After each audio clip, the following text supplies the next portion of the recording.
Sebelumnya saya mohon maaf, saya duduk sedikit lebih tinggi, tidak mengurangi kemuliaan ibu sekalian di hadapan Allah Subhanahu wa taala. Untuk sekedar terlihat insyaallah. Bismillahirrahmanirrahim. Assalamualaikum warahmatullahi wabarakatuh. Alhamdulillah, wassalatu wassalamu ala Rasulillah wa ala alihi wa sahbihi wa man walah. Amma ba'd. Fa ya ibadallah, usi nafsi wa iyyakum bi taqwallahi faqad fazal muttaqun.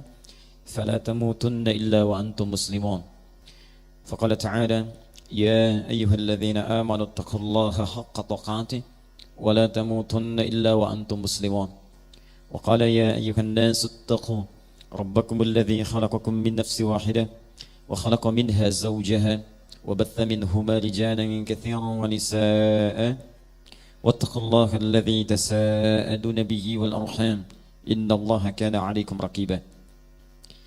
Para muslimah sekalian yang keberadaannya diistimewakan oleh Al-Quran, diagungkan oleh sunnah Nabi SAW, bahkan dimuliakan lewat lisan Nabi 3 kali melebihi seorang lelaki, khususnya ayah. Untuk itu saya memberikan satu kalimat selamat, karena saat ini saya sedang dihadapkan pada sosok yang tidak hanya dimuliakan oleh Nabi SAW, tapi juga diagungkan oleh Al-Quran. Tidak cukup dengan amin, Bu ya. Baik. Karena persoalannya banyak perempuan yang tidak mengetahui tentang kemuliaan dirinya, sehingga ketika Allah jadikan ia mulia, ia melepaskan jubah kemuliaannya. Untuk itulah insya Allah dalam pertemuan pagi ini, semoga Allah turunkan keberkahan di Jumat ini. Ibu sekalian, kita akan belajar tentang muslimah dalam Al-Quran. Seperti apa ia dimuliakan, bagaimana menjaga kemuliaannya, hingga kemudian di akhir nanti Nabi mengatakan yang semacam itu langsung saat hisab diperintahkan oleh Allah Subhanahu wa taala. Disebutkan dalam hadis riwayat At-Tirmidzi dengan kalimat yang sangat indah. Udkhulil jannata min haitsu syi'ti. Silahkan masuk surga dari pintu mana saja yang engkau inginkan. Masuk surga dari pintu mana saja yang engkau inginkan.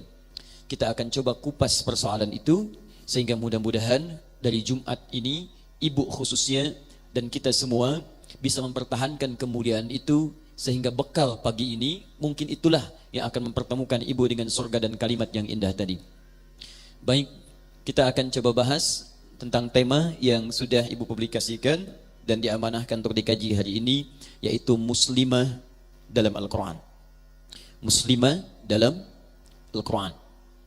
Kita bahas dulu beberapa kalimat yang muncul baik dalam tema atau dalam Al-Quran. Kemudian setelah itu kita bahas konsepnya. Jika ada nanti yang ditanyakan, kita coba diskusikan untuk mendapatkan kesimpulan terbaik insyaAllah di pagi ini. Mohon kita bisa fokus dalam bahasan kita, karena waktu kita sangat terbatas, dan pada hari ini pun akan nanti dilangsungkan ibadah Jum'ah, sehingga dengan itu kita coba mengefektifkan pertemuan kita insyaAllah. Baik teman-teman sekalian dan pemirsa Akhir TV dimanapun Anda berada. Pertama, ibu menyebutkan kalimat muslimah. Muslimah, ada tak di ujungnya. Umumnya, walau tidak semuanya, dalam bahasa Arab, setiap kata yang sifatnya general, umum, bila ditambahkan tak di ujungnya, itu umumnya pasti menunjuk pada makna perempuan. Sambil contoh misal, jika ibu ingin katakan misalnya mukmin laki-laki, kemudian ibu ingin jadikan untuk perempuan, tinggal tambahkan tak di ujungnya. Mukmin laki-laki, perempuan mukminah. Soim laki-laki, perempuan, tuh kan dapat ya. Baik, betul ya. Nah sekarang muslim laki-laki, perempuan. Jadi saya tulis dulu ya. Kelihatan insya Allah? Belum saya tulis. Apa yang kelihatan? Baik, tidak harus jaminan surga menjadikan kita tidak rasional ya. Baik. Ayo, tulis dulu baru kelihatan ya. Jadi seperti ini tulisannya, muslimah. Ya. Baik, kita tuliskan muslimah. Dari kata muslim, ini penting dulu saya tuliskan supaya mengerti kenapa disebut muslimah. Muslimah, kata generalnya dari muslim, kemudian akar katanya, kata kerjanya dari kata aslama, Baik, ketentuannya disebut dengan Islam. Hasilnya disebut dengan salam. Bisa turunkan dulu turunan-turunan katanya supaya kita paham betul. Ya, saat disebut ibu sebagai muslimah, ini kata umumnya, kemudian ini kata kerjanya, ini kemudian agama atau perangkat, ya, cara menjadi muslimah yang baik, kemudian ini hasilnya. Turunan ini nanti kita turunkan dalam Al-Quran, ya. Kita misalnya turunkan yang ini dalam bentuk jama' Quran, surah ke-33 Al-Ahzab ayat 35. Yang ini dalam bentuk jama'nya ditemukan Al-Quran surah ketiga ayat ke-102 paling kanan sebelah atas. Yang ini aslama atau aslim, ya, kita temukan di Quran misal surah kedua Al-Baqarah ayat 131 misal. Yang ini Islam kita temukan di Quran surah ketiga ayat 19. Yang ini kita temukan di Quran misal surah ke-19 Maryam ayat ke-15. Baik, sekarang kita coba turunkan dulu keistimewaan muslimah dalam Al-Quran berdasar kata yang tadi disebutkan. Perhatikan baik-baik. Saya akan bagi dulu kata muslimah pada dua bagian. Bagian pertama kata generalnya ini. Bagian kedua hal yang khusus menunjuk pada sifat perempuannya. Tadi masih ingat di awal jumpa kita, kalau ingin menjadikan perempuan ditambah apa? Ta. Oke. Di saya bagi dua, kalimat muslimah saya pecah muslim dengan ta di sini. Ta marbutah. Ya. Saya turunkan dulu taknya dalam Al-Quran. Tak ini ketika disebutkan di Quran itu ada kalimat khusus yang hanya menunjuk pada perempuan, tidak dimiliki oleh laki-laki. Dan dengan itulah nanti keistimewaan ibu diagungkan oleh Al-Quran dan hadis. Jikalau nanti setiap perempuan tidak memahami keistimewaannya dan tidak menjaganya, itu yang kemudian jadi berat nanti pertanggungjawabannya di hadapan Allah Subhanahu wa taala, sekaligus menjadikan kehidupannya tidak mudah di dunia. Saya turunkan ini, tak ini disebut dengan kalimat untha dalam Al-Quran. Baik, kemudian kita turunkan Quran surah ke-4 ayat pertama. Kemudian di Quran surah ke-49 ayat ke-13, keistimewaan pertamanya turunkan di Quran surah ke-7 ayat 189.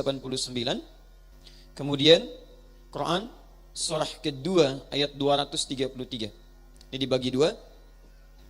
Kemudian dari sinilah ada perintah dalam Al-Quran untuk mengistimewakan. Quran surah 17 ayat 23. Dari sini juga muncul penekanan di Quran surah ke-31 ayat ke-14, bahkan sampai dewasa di Quran surah ke-46 ayat ke-15. Dikuatkan di hadis Nabi khusus untuk perempuan, di hadis riwayat Al-Bukhari. Nanti saya baca ulang, jangan khawatir. Di kitabnya Adabul Mufrad, Al-Adab Al-Mufrad, nomor hadis yang kedua. Baik. Jelas sampai sini? Belum saya perjelas ya, baru saya tulis. Kita belum mulai, tenang saja ya, kita baru tuliskan insya Allah. Baik, saya bagi dua ya pembahasan kita. Pertama, kita mulai dari yang tak dulu ini, menunjuk pada perempuannya secara umum. Apa sifat-sifat perempuan yang disebutkan di Quran? Dan dengan sifat ini dibedakan ia dari laki-laki. Hati-hati, karena sekarang tidak sedikit yang diciptakan perempuan, tapi dia tidak mengenal dirinya. Bahkan ada yang ciri fisiknya perempuan tapi dia merasa laki-laki. Itu yang jadi masalah. Ya sebagaimana ada laki-laki, ada yang merasa dirinya sebagai perempuan. Karena itu Quran memperkenalkan apa ciri khas perempuan, seperti apa sifatnya, sehingga dengan itu laki-laki bisa memahami perempuan, perempuan bisa mengerti dirinya, begitu sebaliknya. Nah, mari kita lihat. Tak ini yang menjadi tanda khusus, untuk perempuan, itu asal kalimat lengkapnya, kalimat umumnya dalam bahasa Arab, termasuk di Quran disebut dengan kata untha namanya. Untha. Sehingga ketika Allah memperkenalkan perempuan saat diciptakan yang berbeda dengan laki-laki, kalimatnya disebut dengan kalimat lengkap, tidak dengan kalimat singkatan, kata ganti atau sifat. Yuk kita buka Quran surah ke-4 ayat pertama. Ya ayyuhan nasu, hai manusia. Jika ibu temukan kalimat nas dalam Quran, itu artinya Allah menunjuk seluruh manusia tanpa kecuali. Saya sering sampaikan dalam beberapa kesempatan takdim, manusia disebut setidaknya dengan 5 nama di Quran. Kalau menunjuk pada persoalan nafsu dan persaingannya dengan takwa, itu disebut dengan bashar. 35 kali disebutkan dalam Al-Quran. Ibu kalau Jumat suka baca surah apa? Al-Kahf ayat 110 itu paling kiri di pertengahan. Qul innama ana basyarum mithlukum. Bashar, ya. Itu kalau disebutkan bashar menunjuk pada perpaduan sifat takwa dan nafsu. Jadi kita itu manusia yang punya takwa sekaligus punya nafsu. Takwa disebutkan 115 kali di Quran. Nafsu disebutkan 115 kali di Quran. Takwa sifat baik yang menunggangi malaikat. Malaikat disebutkan 88 kali di Quran. Nafsu cenderung buruk ditunggangi oleh setan. Setan disebutkan 88 kali dalam Al-Quran. Makanya jangan heran kalau ibu sedang ingin mengerjakan sesuatu, itu dalam jiwa kita suka ada 2 dorongan. Pernah mendengar azan? Allahu Akbar, Allahu Akbar. Pernah? Kan ada perasaannya, cepat siap-siap, sudah azan. Pernah begitu? Nah, itu takwa. Begitu selesai adzan, yang lain mengatakan tenang, baru adzan, belum qomat. Pernah ada perasaan itu? Itu nafsu namanya. Nah, sifat ibu kalau ada seperti itu artinya menunjukkan ibu benar-benar dicipta sebagai manusia, bashar. Nanti turun ayat bagaimana cara mengangkat takwa dan menekan nafsu. Lain waktu kita bahas. 2 disebut ins. Ins, makhluk lembut. Makhluk yang halus, ramah. Disandingkan dengan jin. Ya, kalau disebutkan ins di Quran itu selalu disandingkan dengan jin. 18 kali pasangannya disebutkan di Quran. Ya ma'syaral jinni wal ins wa ma khalaqtul jinna wal ins. Jadi lembut, ya. Kalau disebutkan ins itu menunjuk pada kelembutan kita. Jadi kalau ibu membaca Al-Quran menemukan kalimat ins, itu ibu itu sedang diajak berpikir oleh Allah. Jadi kalau Anda sedang baca Quran tapi lisan terbiasa kasar, tangan kasar, artinya kita diminta mengoreksi diri untuk kembali pada fitrah semula. 3, insan, saya agak cepat. Insan disebutkan 65 kali dalam Al-Quran, di 63 ayat berbeda, di 43 surah yang tidak sama. Kalau disebutkan insan itu menunjuk pada totalitas kehidupan kita. Ya, makhluk yang tidur, yang makan, yang sholat, yang minum, yang berpakaian, semua totalitas aktivitas kita disebut insan namanya. Karena itu langsung diberikan 1 surah menunjuk pada keutamaan aktivitasnya. Surah ke-76, Al-Insan. Baik, keempat disebut dengan Bani Adam. Bani Adam 7 kali disebutkan dalam Al-Quran untuk menunjuk asal mula keturunannya yang dari Adam. Tidak ada satupun manusia yang hadir di muka bumi ini kecuali kalau ibu urutkan itu sampai nasabnya ke Nabi Adam alaihissalam. Kalau tidak percaya silahkan ibu cari, ibu keturunan siapa, ya? Pasti ujung-ujungnya kembali ke Nabi Adam. Manusia paling mulia Nabi Muhammad SAW diberikan oleh Allah kemuliaan. Lahir ayahnya sudah tidak ada, tapi nasabnya oleh Allah diperjelas sampai ke Nabi Adam untuk menunjukkan di manusia mulia. Lahir ayah tidak ada, tapi kemuliaannya ditunjukkan sampai menyambung nasabnya ke Adam. Muhammad bin Abdullah bin Abdul Muttalib, ya, Muhammad bin Abdullah bin Abdul Muttalib bin Hashim bin Abdul Manaf bin Qusay bin Murrah bin Kilab bin Ka'ab bin Ghalib bin Fihr bin Malik bin Nadar bin Kinana bin Khuzaimah bin Mudrikah bin Ilyas alaihi salam bin Nizar bin Mudar bin Ma'ad bin Adnan bin Addi bin Adri bin Muqawwam bin Nagur bin Tarikh bin Ya'rub bin Yastub bin Nabit bin Ismail alaihissalam bin Ibrahim alaihissalam bin Azar bin Nahur bin Abir bin Kinan bin Arfakhshad bin Sam bin Nuh alaihissalam bin Mikhlail bin Matushadab bin Kinan bin Anwas bin Thith bin Adam alaihissalam. Jadi setiap kita kalau ingin diurutkan pasti akan tersambung pada Nabi Adam. Karena itu disebut kita dengan Bani Adam 7 kali disebutkan dalam Al-Quran.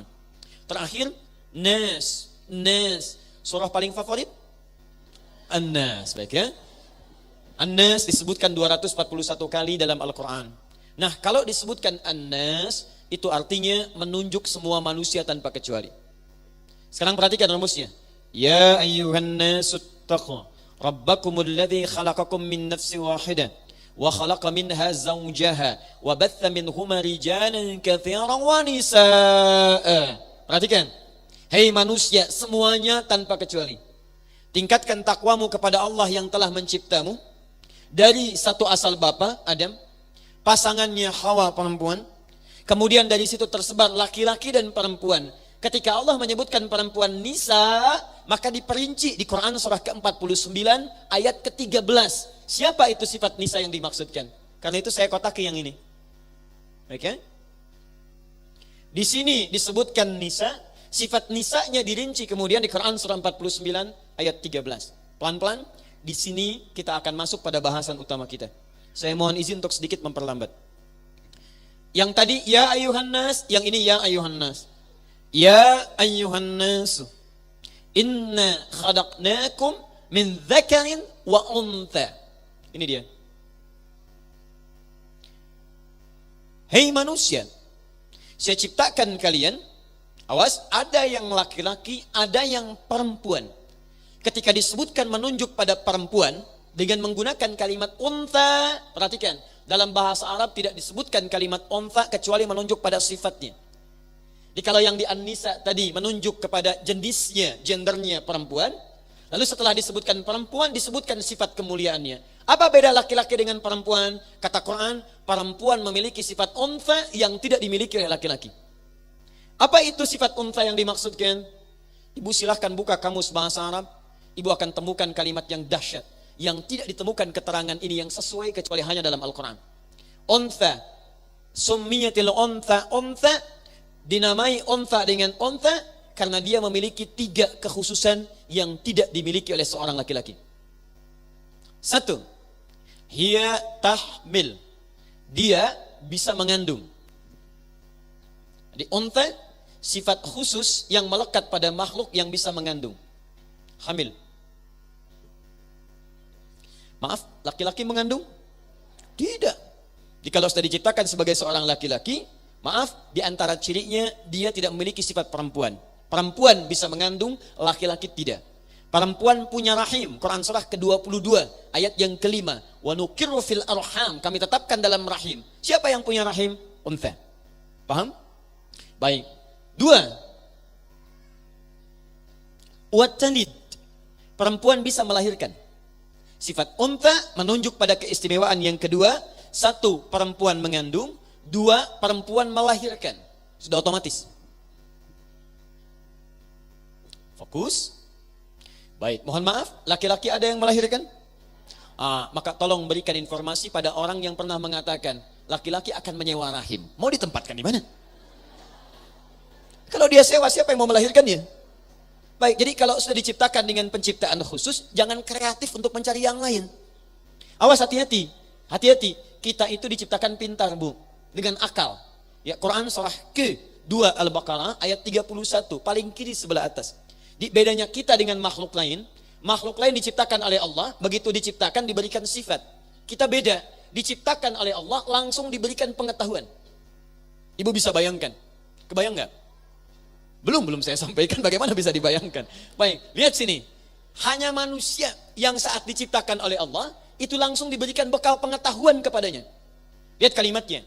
Wa 'allama Adamal asma'a kullaha. Kata Allah, saya ajarkan, saya berikan pada Adam bekal pengetahuan yang mampu menyebutkan semua benda di semesta.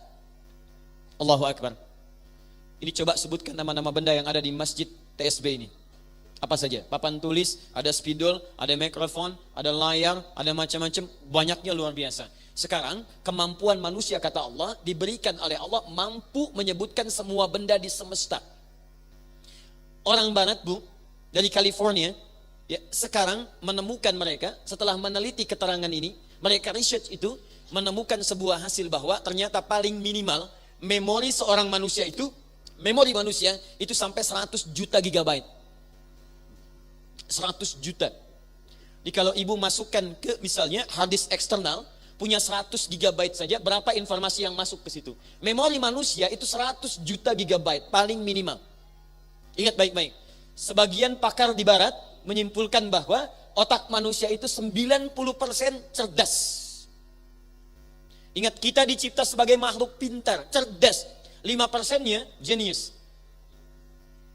5-nya yang lain terlihat lambat. Jadi kalau ibu misalnya maaf ya, dititipkan oleh Allah misalnya seorang anak terlihat lambat, kurang berkembang pengetahuan, ingat baik-baik, itu hanya 5% yang ada pada dirinya.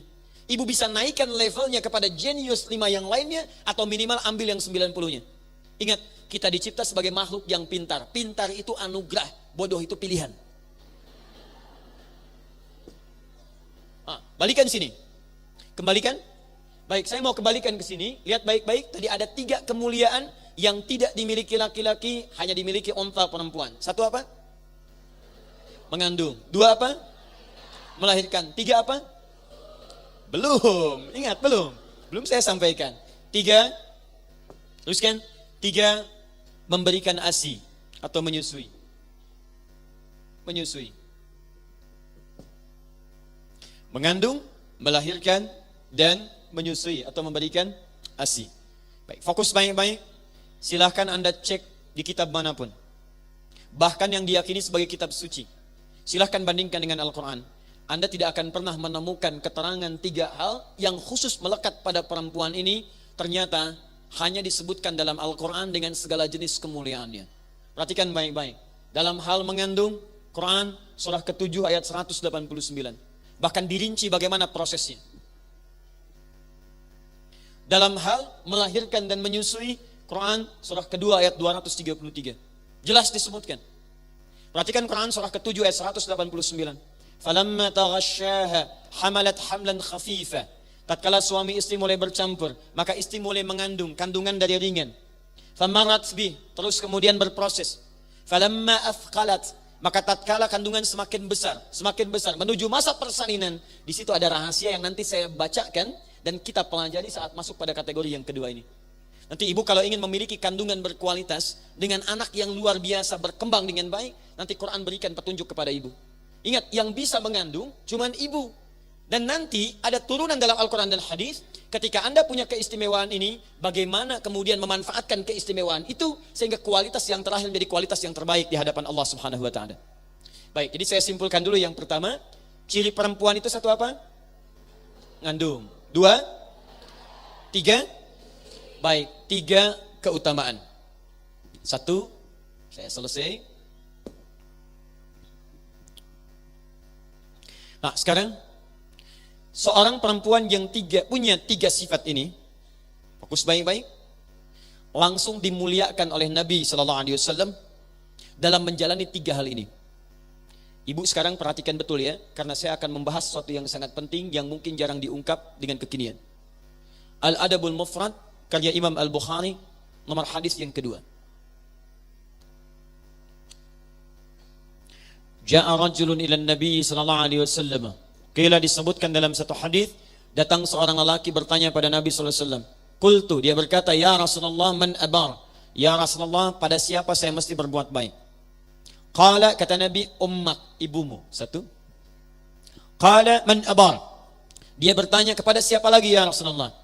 Qala, ummak, ibumu. 2. 3. Qala, man abar? Siapa lagi ya Rasulullah? Qala, ummak, ibumu. 3. Qala, man abar? Siapa lagi ya Rasulullah? 4. Abak, bapakmu. Perhatikan, ibumu, ibumu, ibumu, bapakmu. 5. Qala, man abar? Siapa lagi ya Rasulullah? Thummal aqrab fal aqrab. Baru kerabat terdekat berdasar urutan kedekatannya. Yang paling dekat dengan Anda. Perhatikan, berapa kali seorang ibu disebutkan di hadis ini? 3 kali. Ibu itu laki-laki atau perempuan? Perempuan. Disebut seorang menjadi ibu jika terpenuhi 3 sifat tadi. Mustahil disebut ibu kalau tidak ada yang dilahirkan. Mustahil disebut ibu kalau tidak punya sifat keperempuanan. Mustahil disebut ibu karena tidak mampu dia memberikan ASI kepada anaknya. Dalam arti punya kemampuan menyusui. Sekarang perhatikan baik-baik. Saya mau kembalikan kepada makna tadi. Kenapa seorang ibu disebutkan 3 kali lebih daripada laki-laki? Jawaban Sayyidina Ali bin Abi Thalib radhiyallahu ta'ala anhu ketika ditanya oleh seorang sahabat. Perhatikan baik-baik. Kata beliau, kenapa Rasulullah menjawab berbuat baik pada ibu 3 kali dibandingkan dengan berbuat baik dibandingkan pada ayah? Kata Ali, karena perempuan punya 3 keistimewaan yang tidak dimiliki oleh laki-laki. Dan dengan keistimewaan ini, itulah yang diangkat derajatnya di sisi Allah Subhanahu wa taala. Jadi maksudnya, kalau ibu memaksimalkan 3 fungsi ini dalam kehidupan ibu, maka nilainya tinggi di hadapan Allah. Bahkan nanti saya tunjukkan pada Anda, ketika Anda menjalani 1 di antara 3 ini, itu Masya Allah senilai dengan jihad fi sabilillah. Jadi kalau ibu sedang menjalani itu kemudian wafat misalnya dengan izin Allah atau sesuai ajalnya, wafat Anda, maka nilai Anda syahid seperti orang yang berjihad di medan perang. Ya, kata Ali, 1. Ibu disebutkan 3 kali dibanding bapak karena ibu punya 3 keistimewaan yang tidak dimiliki oleh bapak. Tadi 1, dia mengandung. 2, dia melahirkan. 3, dia menyusui. Berhenti di sini kalimat Ali bin Abi Thalib, orang barat penasaran. Muncullah kemudian di masa kini Bu, ada tim disebut dengan tim 18. Berasal dari MIT, Massachusetts Institute of Technology. Mereka meresearch hadis Nabi SAW yang terkait dengan keistimewaan perempuan. Ternyata Masya Allah, apa hasilnya? Ternyata ditemukan seorang ibu perempuan dari 3 proses ini, ternyata dia memiliki saham pada anak 75% dibandingkan dengan seorang bapak. Dari 3 proses tadi. Ya lihat, mengandung, melahirkan, menyusui. Ketika 3 itu disempurnakan, hasil penelitian terkini dan ini nyata disebutkan. Apa dampaknya? Ibu bisa memberikan 75% pengaruh kepada anak dibandingkan dengan ayah. Jadi kalau saya sebutkan ada 100%, 75-nya untuk ibu, 25-nya untuk ayah, berarti ibu berapa bagian? 3 bagian. Ayah berapa bagian? 1 bagian. Perhatikan, penemuan terkini menyebutkan, ketika Nabi menyebutkan ummuka, ibu, bukan hanya menunjukkan kemuliaan anak untuk menghormati ibu 3 kali dibandingkan dengan ayah, tapi ternyata, kata orang-orang sekarang, ibu memiliki saham 75% pada anaknya. Nah, saham itu dibawa lewat apa? Ditemukan sekarang dalam disiplin ilmu namanya biologi molekuler. Ada satu genetik yang hanya diturunkan oleh ibu bukan oleh ayah. Disebut sel mitokondria namanya. Ya, mitokondria.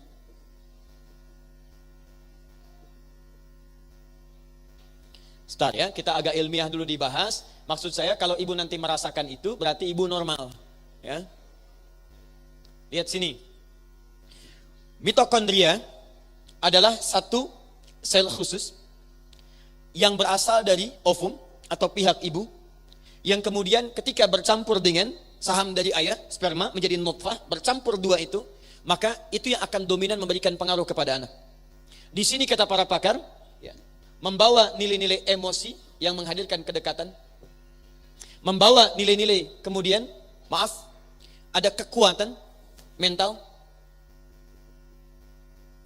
Dan yang ketiga, ini selain menghadirkan nilai-nilai emosi, juga menghadirkan perasaan yang dekat yang amat dalam. Sifat-sifat perasa. Dia ada emosi, ada kekuatan, mentalitas, dan ada perasaan yang menghadirkan kedekatan, selalu ingin dekat. Ya, selalu ingin dekat. Nah, ini ketika seorang ibu kemudian dengan 3 fungsi ini melahirkan seorang anak, jika ini dijalani dengan baik, yang menyusui langsung dari ibunya, melahirkan dari rahim ibunya, dalam masa kehamilan diberi perhatian langsung dari ibunya, maka perhatikan baik-baik, 75%-nya akan sangat berpengaruh dalam kehidupan anaknya.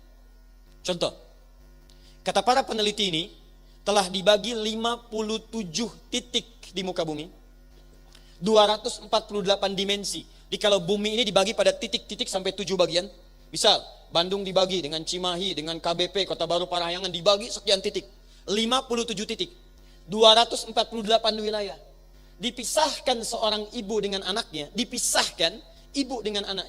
dimanapun dia berada, maka karena sel mitokondria ini, 75% sahamnya ini, ibu dengan anak masih punya hubungan kedekatan sekalipun dipisahkan dalam jarak yang cukup jauh. Kalau tidak percaya silahkan. Ibu punya anak usia 3 tahun. Suaminya mengatakan, "Mah, anak kita masukkan ke pesantren ya, belum dikirim." Ibu sudah memprotes. "Jangan dulu Pak, masih 3 tahun. Cek. 5 tahun, Mah kayaknya sudah siap. Lihat dulu Pak pesantrennya. 7 tahun sampai di pesantren. Mah, ini pesantrennya. Aduh, belum tega Pak. 12 tahun, sudah cukup rasanya. Begitu ditinggalkan, baru mau kembali. Pak, sebentar, 2 jam lagi. Sudah ditinggalkan di pesantren, pulang ke rumah. Pak, besok ke sana lagi ya. Dan hebatnya, kemanapun anak itu beraktivitas dan sudah jadi apapun, hebatnya dia masih punya rasa dengan ibunya. Kalau tidak percaya silahkan Bu. Ibu tempatkan, sedang bekerja di mana, belajar di mana, terpisah jauh jarak, ibu pasti punya rasa. Yang rasa ini tidak semaksimal mungkin dimiliki oleh ayah. Ayah kerja belum tentu ingat anak. Ibu masak ingat anak. Ibu nggak bilang iya, pasti itu. Silakan cek. Karena ini persoalannya. Nah, apa hubungannya dengan pembahasan kita? Ini kita belum bahas muslimah ya, baru bahas nukta. Bahas ini dulu nih. Nah, karena kita sekarang sedang belajar dalam Al-Quran, muslimah dalam Al-Quran, taknya dalam Al-Quran. Sekarang pendidikan apa yang diberikan oleh Al-Quran yang harus dimaksimalkan oleh seorang ibu, sehingga ketika rasa ini keluar dan dia hidup, anak kita itu atau anak ibu lahir dalam keadaan yang baik dan punya aktivitas yang baik. Ternyata kesolehan anak-anak nanti setelah dilahirkan itu bergantung pada 3 proses ini. Kalau ibu tidak menjalani 3 proses ini dengan baik, maka nanti saat dia terlahir tidak mudah untuk mengembalikannya. Nah, sekarang saya mau turunkan, barangkali ada yang masih dalam proses ini atau yang sudah lewat misalnya, yang nanti akan diturunkan kepada anak-anaknya. Saya cepat saja karena ini bukan bahasan inti kita. 1. Quran surah ke-7 tadi ayat 189. 2. Quran surah 3 ayat 35 sampai 37. Dalilnya di hadis Al-Arba'in saja paling cepat. Nomor hadis yang keempat. Ibu ingin anaknya pintar? Pintar, ingin anaknya pintar? Baik, sebentar Bu, kita nanti bagikan ya, kita nanti bagikan. Pintarnya tidak main-main, karena pintar dari segi ingatan dibagi 4 bagian oleh orang sekarang. Cepat ingat, lambat lupa. Itu bagus. 2, cepat ingat, cepat lupa. Agak repot. 3, awas hati-hati. Lambat ingat, lambat lupa. 3, itu nggak apa-apa. 4, ini yang agak repot. Lambat ingat, cepat lupa. Saya sudah ceramah 1 jam. Ibu paham? Belum. Masya Allah. Saya ulangi ya. Ya Ustadz. 30 detik lagi saya terangkan. 30 menit saya selesaikan. Sekarang paham? Belum. Begitu selesai ceramah, paham Ustadz. Keluar masjid, lupa. Nah, itu yang keempat. Nah, saya kasih rahasia ya. Ada rahasia terbesar. Dan ini telah dibuktikan ketika turun Al-Quran di masyarakat paling terbelakang. Masyarakat paling terbelakang di muka bumi setelah di research dulu zamannya jahiliyah. Itu luar biasa. Banyak tertinggal, banyak kebodohan dalam arti perilaku, adab dan akhlak. Dan mohon maaf, banyak tindakan-tindakan buruk terjadi. Turun Al-Quran, dipraktekkan itu tiba-tiba melahirkan orang yang cerdas luar biasa. Bisa menaklukkan Persia, mengalahkan Romawi, dan menemukan banyak penemuan. Apa di antara rahasianya? Yuk kita lihat pelan-pelan. Ternyata ibu, salah satunya, setiap ibu-ibu muslimah yang muslim-muslim pada saat itu diminta oleh Nabi SAW memaksimalkan 3 fase tadi. Sekarang perhatikan baik-baik. Ya. Dan terlahirlah generasi yang kelima dari segi kepintaran. Cepat ingat, sulit lupa. Jadi orang yang kelima ini bukan ingin ingat, ingin lupa susah Bu. Bayangkan, mau lupa susah, bukan mau ingat. Ini yang kelima. Apa rahasianya? 1.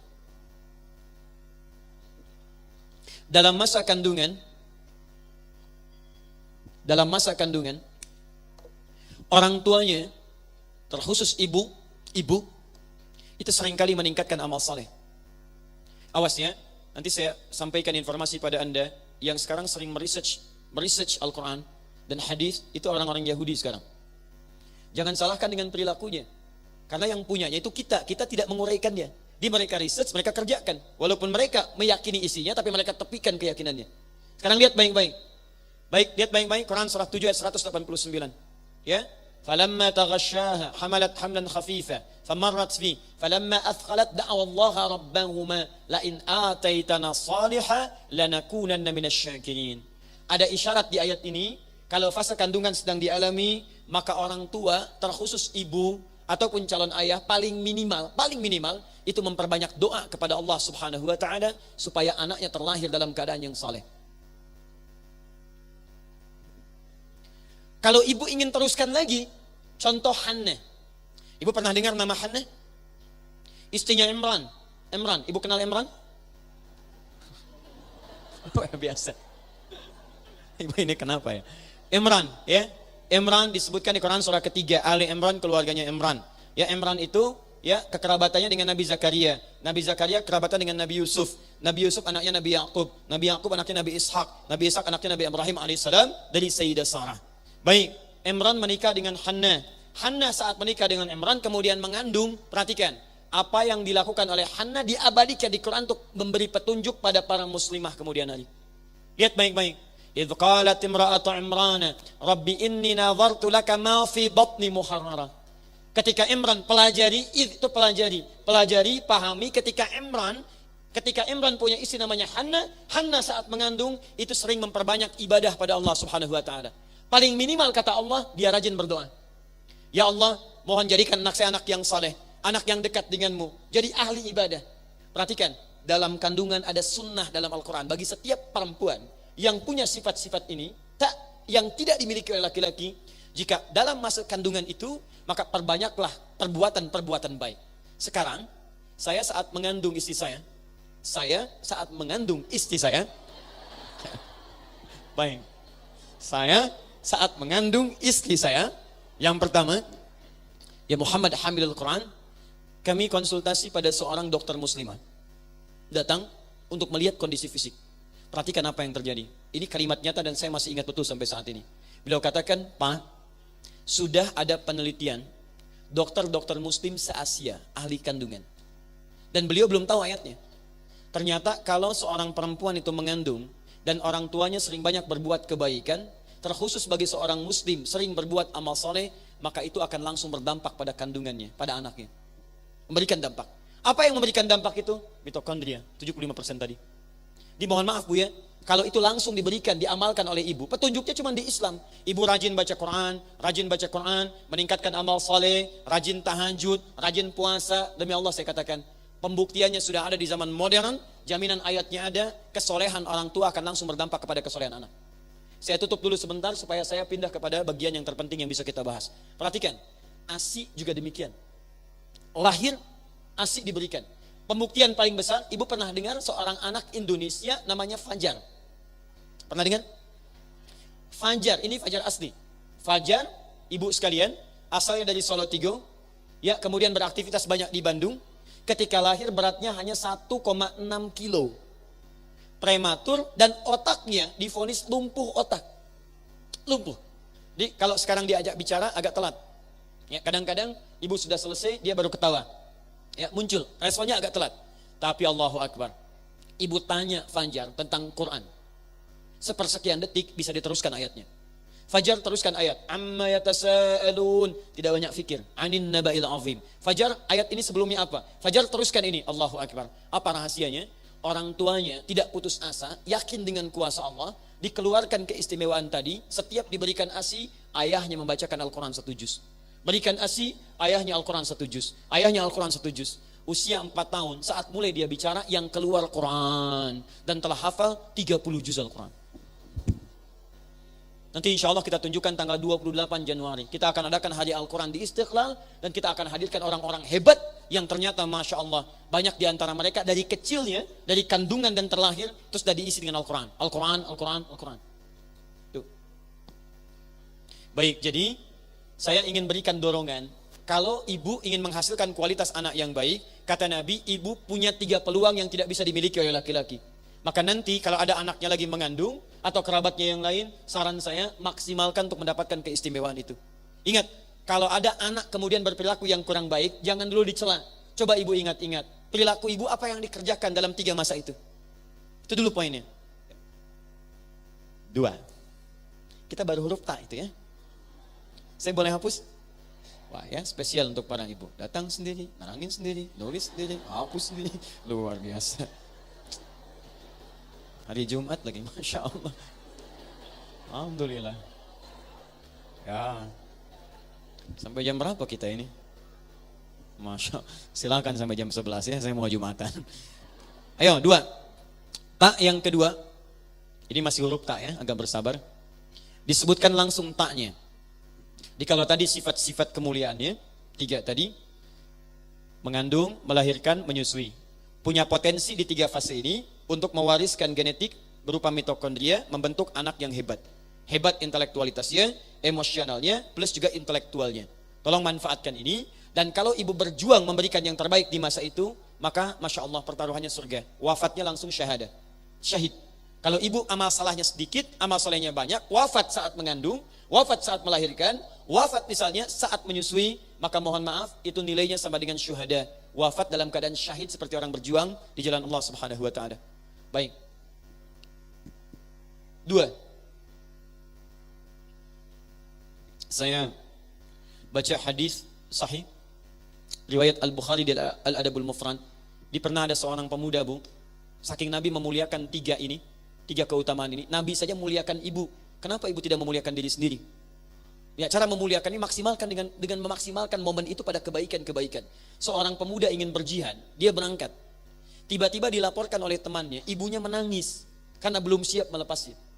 Itu jihad yang taruhannya surga, dipanggil oleh Nabi, pemuda itu, datang sini, kata Nabi. Begitu datang, apa kalimatnya? Pulang pada ibumu, buat dia tertawa seperti engkau membuatnya menangis. Ibu bayangkan, rasa tadi yang sangat dalam, yang pernah mengandungnya, yang pernah melahirkan, yang pernah memberikan ASI, belum memberikan kesiapan dia untuk berjuang keluar, Nabi memindahkan jihad di medan perang kepada jihad di rumah untuk berbakti pada ibunya. Kalau ibu benar-benar memaksimalkan fungsi ini, maka Allah akan rawat anak-anak ibu untuk berbakti kepada ibu di kemudian hari. Sampai Nabi memanggil pemuda itu untuk kembali berbakti pada orang tuanya. Jadi kalau, mohon maaf ya, betul-betul maksimalkan fungsi ini, maka nanti ibu akan lihat di masa depan, anak ibu akan banyak baktinya kepada ibu. Ibu kenal Maryam? Imran kenal, Hannah kenal, Maryam kenal, luar biasa. Ayo baca lagi Quran surah 3 ayat 35 sampai 37. Kan ibunya yang mengandung, ibu yang mendoakan di situ, ibu yang memberikan nama, ya, dengan suami mendorongnya. Dicarikan pengajar namanya Nabi Zakaria, dibuatkan mihrab. Ketika semua itu dimaksimalkan, turun jawaban. Fataqabbalaha rabbuha. Kata Allah, saya terima ikhtiar ibu dan ayah ini, wa ambataha nabatan hasana. Saya rawat anak ini sampai dia dewasanya. Jadi kalau seorang ibu memaksimalkan 3 fungsi ini, bukan cuma ibu yang berikhtiar merawat anaknya, Allah yang menjaga dia. Ibu bisa jaga anak ibu di rumah, tapi ketika dia mulai sekolah, siapa yang merawat dia di sekolah? Siapa yang memastikan dia punya teman yang baik? Siapa yang memastikan dia bisa jajan makanan-makanan yang baik? Tadi malam kami talk show dengan sahabat kami, ahli otak, ahli saraf, ya, neuropsikolog. Ibu bisa bayangkan di rumah saja, itu pengaruh-pengaruh buruk bisa hadir ke rumah. Saat ibu ada di rumah, siapa yang mengawasi dia pegang handphonenya? Jadi kalau ibu tidak serahkan kepada Allah dengan pendidikan yang baik ini, mustahil bu, mustahil demi Allah saya katakan, akan ada nilai rasa kebaikan kepada kedua orang tuanya. Ibu pernah dengar kisah Nabi Ismail ketika akan disembelih? Pertanyaan siapa yang mengandung Nabi Ismail? Ibunya, Sayyidah Hajar. Siapa yang melahirkannya? Sayyidah Hajar. Siapa yang memberikan ASI-nya? Jangan ngarang, karena saat akan diberikan ASI tidak keluar. Awas, mengarang hanya di pelajaran bahasa Indonesia. Ya. Kalau kita harus sepakat, ini pertemuan pertama kita. Kalau tidak tahu katakan, wallahu a'lam. Siapa yang memberikan ASI kepada Nabi Ismail? Bukan wallahu a'lam, bukan. Tidak ada. Tidak ada yang memberikan ASI karena tidak keluar ASI-nya. Tapi lihat, Zam-Zam dicari oleh ibundanya, ditemukan kemudian diberikan bagian dari itu, diganti dengan yang terbaik oleh Allah Subhanahu wa taala. Yang saya ingin maksudkan, ibu buka nanti buku yang sangat bagus. Sudah ada terjemahan bahasa Indonesianya. Namanya Al-Akhlaq lil Banin. Akhlaq lil Banin. Untuk perempuannya Akhlaq lil Banat. Akhlaq, pendidikan akhlak untuk perempuan atau laki-laki. Jadi ada 2. Pengarangnya Ustadz Omar Ahmad Baraja. Omar Ahmad Baraja. Asalnya ditulis pakai bahasa Arab. Beliau menulis sampai jilid ke-4, mau masuk yang ke-5 meninggal dunia dalam penulisannya. Baik, sudah diterjemahkan ke bahasa Indonesia, yang di bahasa Arab. Coba lihat jilid yang kedua, warnanya biru, halaman 25, paling kanan di pertengahan. Ibu lihat ini kalimatnya. Jarang diketahui ketika Nabi Ismail akan dikorbankan itu, kemudian diganti dengan sembelihan yang besar. Tidak banyak orang tahu ada 3 peristiwa yang sangat menarik. Begitu mau dikorbankan, disembelih, kata Nabi Ismail, ya abati, duhai ayah, mohon tajamkan pisaunya sebelum saya disembelih, supaya dengan pisau yang tajam itu mempercepat penyembelihan saya dan mengurangi rasa sakit yang mungkin akan saya alami. Bukan karena sakitnya, saya khawatir kalau saya terlihat meronta, ayah tidak tega menyembelih saya. 2, ya abati, duhai ayah, mohon kencangkan ikatan ini, diikat, supaya nanti saya khawatir kalau ikatan terlampau longgar, saya bergerak sedikit, ayah merasa iba untuk menyembelih saya. 2. Dan ini jadi sunnah di kemudian hari, kalau ingin menyembelih tajamkan pisaunya, kemudian kuatkan ikatannya. Tapi lihat yang ketiga, ya abati, duhai ayah, tolong pisahkan gamis putih yang saya pakai ini, mohon lipatkan dengan baik, dan berikan sebagai tanda cinta kepada ibunda yang telah melahirkan putra satu-satunya. Hadiah terakhir untuk ibunya. Di dalam wafatnya saja, dalam tanda petik, di penghujung yang ia rasakan nyawanya akan melayang, itu masih memikirkan ibundanya. Dari mana semua itu terlahir? Karena perhatian ibu yang begitu besar kepadanya. Zam. Dan karena itu semua kisahnya dibalik oleh Allah Subhanahu wa taala dengan takdirnya diganti sembelihan dengan sembelihan yang lain. Dan jadilah cinta kemudian bersamai di kehidupan rumah tangga. Ibunya baik, ayahnya baik, anaknya berbakti kepada kedua orang tuanya. Jadi itu bagian pertama untha. Tak yang kedua, saya agak cepat. Sekarang berubah. Dari yang tadinya sifat bawaan, sekarang berubah jadi sifat kemandirian, jadi makhluk sekarang. Ya, kalau tadi baru sifat, sekarang jadi wujudnya. Perempuan kalau sifatnya sudah terbawa membentuk wujud yang utuh beraktivitas, maka kalau sendirian taknya berubah jadi mar'ah namanya. Mar'ah.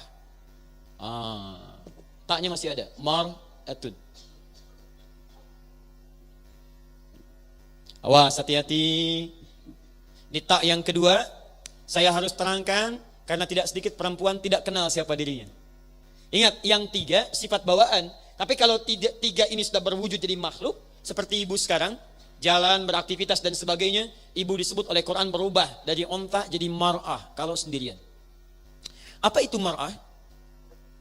Mar'ah itu secara bahasa, dia setidaknya memiliki tiga arti. Satu, dari kata muru'ah, sifat yang cenderung senang pada keindahan. Jadi kalau dia sudah semakin tumbuh, ya bawaan yang tadi melekat pada dirinya, memunculkan satu keunikan, satu senang pada keindahan. Silahkan cek, setiap perempuan yang tercipta oleh Allah Subhanahu wa taala itu cenderung punya kecenderungan senang pada keindahan, tampil dengan keadaan indah. Saya mau berangkat, baju saya sedikit agak lecek, saya biasa saja berangkat. Terlihat oleh istri saya perempuan, Buya, lepas, setrika. Indah. Ibu lihat keluar, pot agak sedikit miring, perbaiki. Mau ke pengajian, pakai seragam. Indah. Nah, seragam ini, seragam itu tampil beda, wajar, biasa. Normal, ya. Jadi kalau ibu sedang senang pada keindahan, ingin tampil lebih baik, itu normal namanya. Jika ada perempuan tidak senang dengan kerapian, tidak senang rapi, tidak senang indah, ada yang kurang tepat dalam bawaan sikap dirinya. Kadang biasanya jadi korban suaminya. Papa, mau berangkat ke taklim, baju yang bagus mana ya, Pak? Hijau atau biru? Masya Allah. Kata suaminya, biru deh, mah. Kayaknya hijau deh, Pak. Masya Allah. Dia nanya, tapi sudah punya jawaban, Bu. Mending kalau dipakai, begitu berangkat, pink. Luar biasa. Dua. Maaf, saya langsung cepat saja. Saya berikan dua saja di antara yang tiga supaya waktu kita lebih efektif. Dua, sifat perasa yang dalam. Sifat perasa yang dalam. Kalau di ilmu psikologi disebut dengan Einfuhlung, IF. Di mar'ah disebut mar'ah. Kalau tiga tadi melekat pada dirinya, karena punya jiwa rasa yang dalam, maka itu akan terkumpul pada pribadi perempuan. Makanya mohon maaf Bu ya, kalau ibu lihat sesuatu misalnya yang menyentuh, kan perempuan lebih cepat mengeluarkan air mata dibanding laki-laki. Pah, itu kayaknya belum makan, Pah. Ya. Lihat TV ada tayangan India, tiba-tiba melihat, langsung nangis, itu kan. Padahal di balik pohon aja cuman ngumpet ya. Baik. Misal, pelan-pelan. Tapi hati-hati. Sifat ini kalau dibawa ke rumah tangga itu yang agak repot. Ya, terkhusus mungkin ini bab untuk laki-lakinya. Tapi ibu harus kenal siapa diri ibu untuk mengendalikannya. Orang Arab memberikan peribahasa yang sangat dalam. Lihat baik-baik. Kata orang Arab, al-mar'atu kal mir'ah. Sifat sensitivitas perempuan itu seperti cermin. Makanya tidak jarang perempuan lekat dengan cermin. Silahkan cek. Mau berangkat, bercermin. Di tas, cermin. Keluar mobil, lihat spion. Masuk masjid, ada kaca, perbaiki lagi. Gitu kan? Itu normal. Tapi lihat. Ini pelakunya banyak ya. Lihat sini, al-mar'ah kal mir'ah. Cermin. Saya tanya pada ibu, cermin itu bisa kalau saya hancurkan, saya lempar, bisa saya susun lagi tidak Bu? Yang tidak angkat tangan. Yang bisa angkat tangan. Yang wallahu alam tidak usah angkat tangan. Baik, lihat sini. Cermin, kalau saya lempar, hancur, itu bisa saya susun lagi. Tapi susunan itu tidak mampu memantulkan bayangan yang sempurna. Nah, kata orang Arab, al-mar'ah kal mir'ah, sensitivitas cermin itu persis seperti perempuan jiwanya. Kalau perempuan itu tersakiti, ya maaf, terhancurkan dirinya, itu bisa cepat memaafkan tapi sulit melupakan apa yang dialami.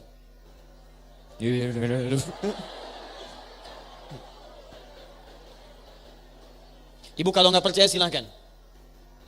Ibu punya masalah dengan suami hari ini, diskusinya bisa mengenang rekening listrik 10 tahun yang lalu. Apa papa nggak ingat? Dulu kan begini-begini. Dulu diingat lagi tuh. Yang dulu muncul daftarnya masih banyak inventarisnya tuh. Silahkan cek. Nah maka dari itu nanti, ini kalau agak panjang habis waktu kita. Sebetulnya dalam setiap ini ada solusinya. Kalau ibu sedang punya rasa yang dalam, bagaimana mengelolanya? Karena tidak mudah, karena setiap perasaan perempuan, khususnya ibu kepada anak, itu bisa jadi doa, Bu.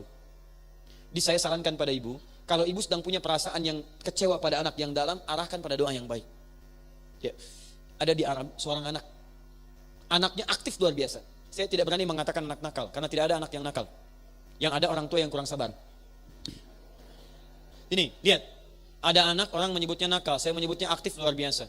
Ini anaknya, Bu, luar biasa. Main, datang, sana, sini. Satu kali ibunya sedang masak di dapur, ibundanya masak di dapur, anak-anak ini tiba-tiba masakan sudah jadi, karena ada tamu untuk ayahnya, anak ini datang bermain dengan pasir, datang, Umi, tarot, makanannya dikasih pasir. Pertanyaan saya, maaf ya, ini tamu sudah hampir datang, masakan sudah jadi, siap disambut, anak ibu datang bawa pasir, disiram makanan bagai pasir. Respon ibu bagaimana? Tuh kan, marah. Sulit melupakan. Lihat, nanti ada cara, Bu, ada cara bagaimana mengelola perasaan pada yang positif. Kalau ibu marah pada anak, apa solusinya? Apa manfaatnya? Apakah dengan dijewer hilang sifatnya? Apakah dengan dipukul, misal, maaf, makanan kembali jadi utuh? Tidak. Perhatikan cara Islam memberikan dorongan. Kata ibundanya, dia berikan solusi lewat doa dulu. Ente idzab ilal haram takunun imaman hunak. Kamu pergi ke Masjidil Haram jadi imam di sana.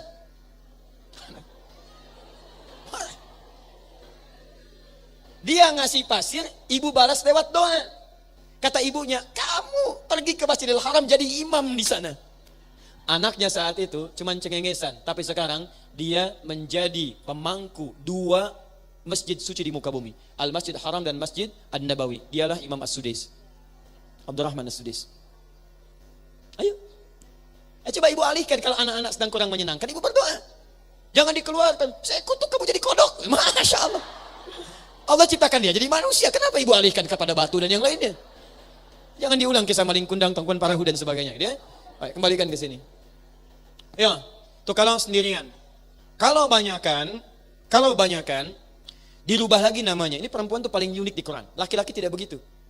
Ya, tapi nanti bagian pengajian bapak-bapak saya rubah lagi kalimatnya. Bismillah. Lihat. Ini kalau sendirian, kalau banyakan, langsung dirubah kalimatnya, bahkan diturunkan satu surah dengan namanya. Berubah jadi Nisa, An-Nisa. Ibu mesti hati-hati. Ibu harus kenal diri ibu. Tidak kenal itu bahaya. Dan ini nanti yang kebanyakan mengantarkan perempuan pada neraka. Apa artinya Nisa? Bukan. Kan tadi saya sampaikan, Nisa itu bukan perempuan. Nisa itu perempuan-perempuan. Betul, kalau berkumpul jadi banyak. Kalau satu orang, tadi namanya mar'ah. Mar'ah. Sifatnya untha di bawah 3 tadi. Membentuk karakter jadi mar'ah. Tapi karakter ini bisa berubah ketika dia berkumpul. Hebatnya Quran memberi isyarat. Dari mar'ah jadi nisa. Nisa itu asal katanya seakar dengan kata nasa. Nasa. Di antara maknanya seakar dengan ini adalah sifat yang gemar mencurahkan apa yang dirasakan. Suka cerita. Saya tidak sebut gosip ya, suka cerita.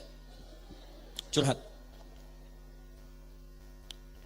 Jadi perempuan itu sependiam apapun kalau sendirian, itu kalau berkumpul dengan temannya punya potensi cerita.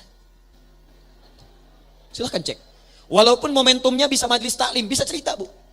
Bisa cerita. Cuma yang jadi masalah kadang-kadang, kalau yang diceritakan bagus, gak ada masalah. Ini kadang-kadang sifat nasa itu karena gemar cerita. Kadang di Quran diberikan isyarat, jangan sampai yang diceritakan itu yang tidak seharusnya diungkap. Contoh, ibu ingin jadi perempuan salihah? Baik, buka Quran surah 4 ayat 34, paling kiri sebelah atas. Quran surah 4 ayat 34, suratnya ibu tuh. Ayat 34, paling kiri sebelah atas. Saya langsung ke pertengahan ayatnya. Fassalihatu, ciri perempuan yang salihah itu qanitatun, taat pada suaminya dengan cara menaati yang baik-baik. Taat kepada Allah. Saya ulang, taat kepada Allah dengan cara menaati suaminya pada yang baik-baik. Saya nanti bahas qanitat saat saya membahas makna muslim. Saya simpan dulu. Sekarang lihat yang kedua. Hafizatun lil ghaibi bima hafizallah. Dan ciri yang kedua, dia mampu menjaga aib keluarga, khususnya suaminya kalau sudah berumah tangga, yang sudah Allah jaga. Ini ada rahasia Bu ya, saya bagi di antara kita saja pagi ini. Perhatikan baik-baik. Kalau ibu punya masalah di rumah tangga, kata Quran jangan coba-coba dibuka keluar. Jangan dibuka keluar. Kecuali nanti ayat 35-nya, kalau ibu menemukan sosok untuk bisa memberikan solusi yang dibenarkan oleh agama, itu boleh. Tapi kalau sekedar cerita, kata Quran jangan dibuka. Lihat sini ya, kalau ibu tidak buka, Allah akan jaga rahasia ibu sampai dengan kiamat. Dan diberikan solusi saat ibu berada di dunia. Kata Nabi, kalau kamu punya masalah di malam hari, jangan ungkap di siang hari. Allah tutup masalah itu, Allah percepat penyelesaiannya. Tapi kalau anda buka keluar, kata Allah, bima hafizallah. Pertama dicela oleh Allah. Hei, saya sudah jaga, kenapa kamu buka? Saya sudah tutup, kenapa kamu buka? Jadi kalau ada aib rumah tangga tersebar keluar, maaf, kaidahnya jangan salahkan yang menyebarkan. Ibu koreksi diri, kenapa ibu buka? Itu poinnya. Cuman persoalannya kadang-kadang adalah sifat nisa ini terbawa berlebihan dalam diri. Silahkan cek, belum mampu dikontrol. Judulnya taklim, datang ke majelis ilmu, kumpul dengan teman-teman. Jeng apa kabar? Baik, alhamdulillah, masya Allah. Sehat, sehat. Suami bagaimana? Di situ masalahnya. Di situ masalahnya. Iya sama ya, aku juga. Datang satu lagi, kenapa begini? Gak nyangka ya, nyangka. Tuh. Ketika anda berkata tidak nyangka, anda sedang nyangka di situ. Berapa banyak dosa berkumpul di situ? Nisa. Dan yang punya cuman perempuan. Laki-laki sedikit tapi dominan perempuan. Ya. Silakan tidak percaya. Ibu bukankah saat menunggu tadi saling cerita? Cek apa yang diceritakan. Saya tidak Ustaz, tidak seperti ibu itu tuh. Oh sama. Sudah. Udah ya. Jadi satu apa? Untha. Dua apa? Mar'ah. Tiga apa? Kenali diri ibu dengan tiga sifat ini, maka itu kemuliaan yang bisa ibu dapatkan. Untha sudah saya terangkan. Mar'ah jaga sifat itu. Nisa kendalikan keadaan ibu. Jangan sampai mengungkap semua hal yang mesti misalnya diceritakan atau tidak seharusnya diungkap. Tayyib, yang terakhir. Di sini kita berhenti. Saya diberikan alokasi waktu sampai jam 10. Jadi sedapat mungkin saya maksimalkan. Ini tadi baru taknya, sekarang kita ambil muslimnya. Muslim. Apa bedanya tak dengan muslim? Kalau masih menjadi tak, maka ini mencakup sifat untuk seluruh perempuan. Mau dia beriman atau tidak, masuk Islam atau tidak, maaf, sifat ini melekat pada dirinya. Silahkan, yang mengandung itu perempuan Islam saja atau non-muslim juga? Non-muslim juga. Maaf ya, yang mengandung cuma orang Islam. Tidak. Non-muslim mengandung, Kristen mengandung, Hindu mengandung, yang lain mengandung. Di sifatnya melekat. Mereka melahirkan juga. Kemudian memberikan ASI juga. Ini sifatnya masih umum. Yang suka cerita orang Islam saja atau non-muslim juga? Perempuan sepanjang dia punya sifat nisa dan mar'ah melekat pada dirinya.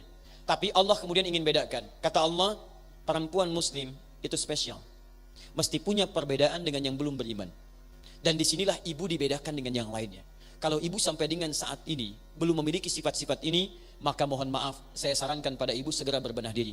Mungkin inilah kesempatan yang Allah berikan kepada ibu sebelum kembali pada Allah Subhanahu wa taala. Saya sebelum sampai di sini dari Bekasi tadi, sebelum ke sini kami mampir sedikit di Bandung juga. Qadar Allah, malam tadi dengan izin Allah sesuai ajalnya, ada ibunda dari sahabat kami yang kembali menghadap Allah Subhanahu wa taala. Beliau meninggal dunia, tadi kami sempat takziah untuk mendoakan, kemudian langsung ke sini. Dan saya berikan selamat kepada ibu masih mendapatkan kesempatannya. Tapi ibu tidak tahu kapan berpulang. Ibunda tadi Masya Allah, anaknya bagus, ketua dari yayasan di DKM, pekerjaannya baik, luar biasa. Ibunya juga diwafatkan di hari Jumat, punya rasa yang bagus, gak mau ke rumah sakit, anaknya dikumpulkan, diberikan yang terbaik, diberikan pesan Masya Allah. Tapi kita tidak tahu bagaimana keadaan kita saat pulang. Maka dari itu, kalau ibu belum memiliki sifat ini, barangkali ini kesempatan yang Allah berikan pada ibu untuk pulang dalam keadaan yang terbaik. Baik. Satu, Allah membedakan perempuan yang sudah beriman dengan memberikan nama muslim melekat dengan taknya sehingga menjadi muslimah. Kata muslimah ini memberikan konsekuensi perbedaan sifat yang diterangkan dalam Al-Quran dan hadis nanti dengan perempuan-perempuan biasa. Baik, apa di antara konsekuensinya? Kita kembalikan kepada akar-akar kata yang tadi pernah saya sebutkan, yang dituliskan dan sebagian sempat dihapus dan dituliskan dengan kalimat lain. Masih ingat? Muslimah kata umumnya apa? Pekerjaannya apa? Aslama. Konsep keberagamannya apa? Islam. Baik, hasilnya mendapatkan apa? Salam. Nah, sekarang perhatikan baik-baik. Muslimah dipecah jadi muslim dan ta berasal dari kata aslama. Aslama. Saya hapus dulu. Maaf, ibu kelihatan? Kelihatan juga luar biasa. Belum saya tulis. Saya hapus. Aslama. Artinya tunduk, patuh, taat. Tunduk, patuh, taat. Jadi Allah membedakan perempuan yang sudah berikrar, bersyahadat, beriman kepada Allah dan Rasulnya, sehingga berubah nama, bukan sekedar mar'ah dan nisa, tapi menjadi muslimah, maka sifat pertamanya diturunkan keterangan. Perhatikan baik-baik. Ketika seseorang sudah disebut muslimah, laki-lakinya muslim, maka dia harus punya sikap-sikap ketundukan, kepatuhan, dan ketaatan. Pada siapa? Pada perintah Allah Subhanahu wa ta'ala. Dari mana taunya tunduknya kepada Allah bukan pada yang lainnya? Perhatikan ketika Allah minta Nabi Ibrahim dengan kalimat perintah, aslama, perintahnya di aslim. Tunduklah, patuhlah, taatlah. Quran surah kedua Al-Baqarah, ya, kita lihat ayat 131. Paling kiri di pertengahan, agak sedikit ke atas.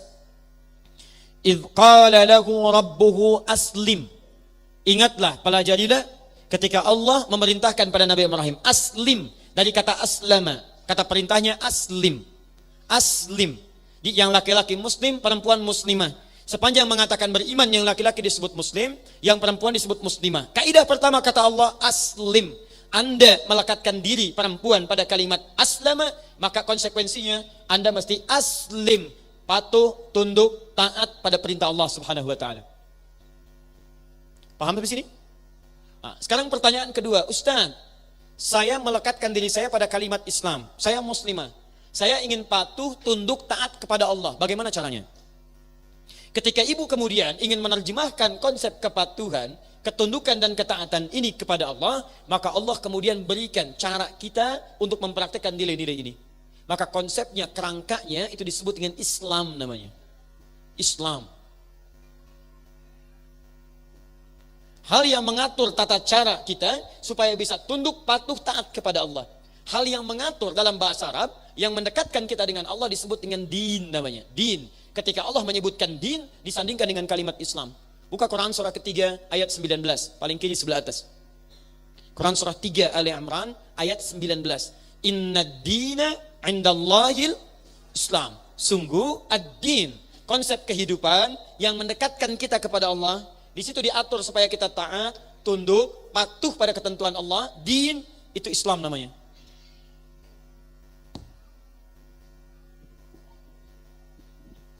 Baik, fokus. Sekarang, kalau kita katakan, saya muslimah, dan saya siap menjalankan ketentuan dalam Islam. Bagaimana caranya? Nah, aturan-aturan ketentuan dalam Islam, itu hanya diatur di dua sumber. Satu, ketentuan utamanya dalam Al-Quran, kemudian prakteknya terdapat dalam sunnah. Al-Quran dan sunnah. Karena itulah kita berikan tema kita, muslimah dalam Al-Quran. Terjemahannya nanti lewat sunnah. Sekarang kita turunkan, apa saja yang menjadi kekhususan bagi perempuan muslimah dalam Al-Quran yang dengan itu dinilai ketaatannya di hadapan Allah Subhanahu wa taala. Dan nanti saya berikan keterangan di akhir, ibu bisa memaksimalkan ini, ibu akan diberikan kenyamanan hidup di 3 alam, dunia, alam kubur, dan akhirat. Nanti kita turunkan.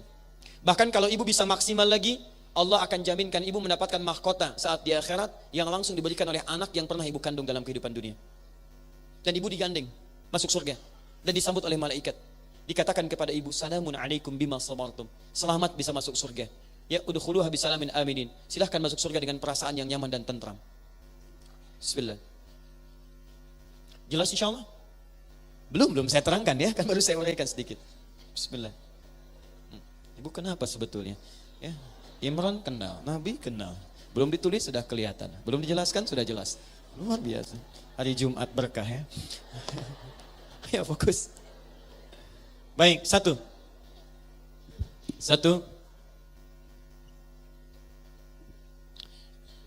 Pertama, ketaatan kepada Allah, ketundukan kepada Allah yang dibuktikan oleh seorang perempuan. Aspek yang pertama, ada yang sama aktivitasnya dengan laki-laki. Ada yang sama. Ya. Apa diantaranya? Rukun yang 5, ibadah yang 5. Rukun atau pokok yang 5. Agama kita Islam punya 5 pokok.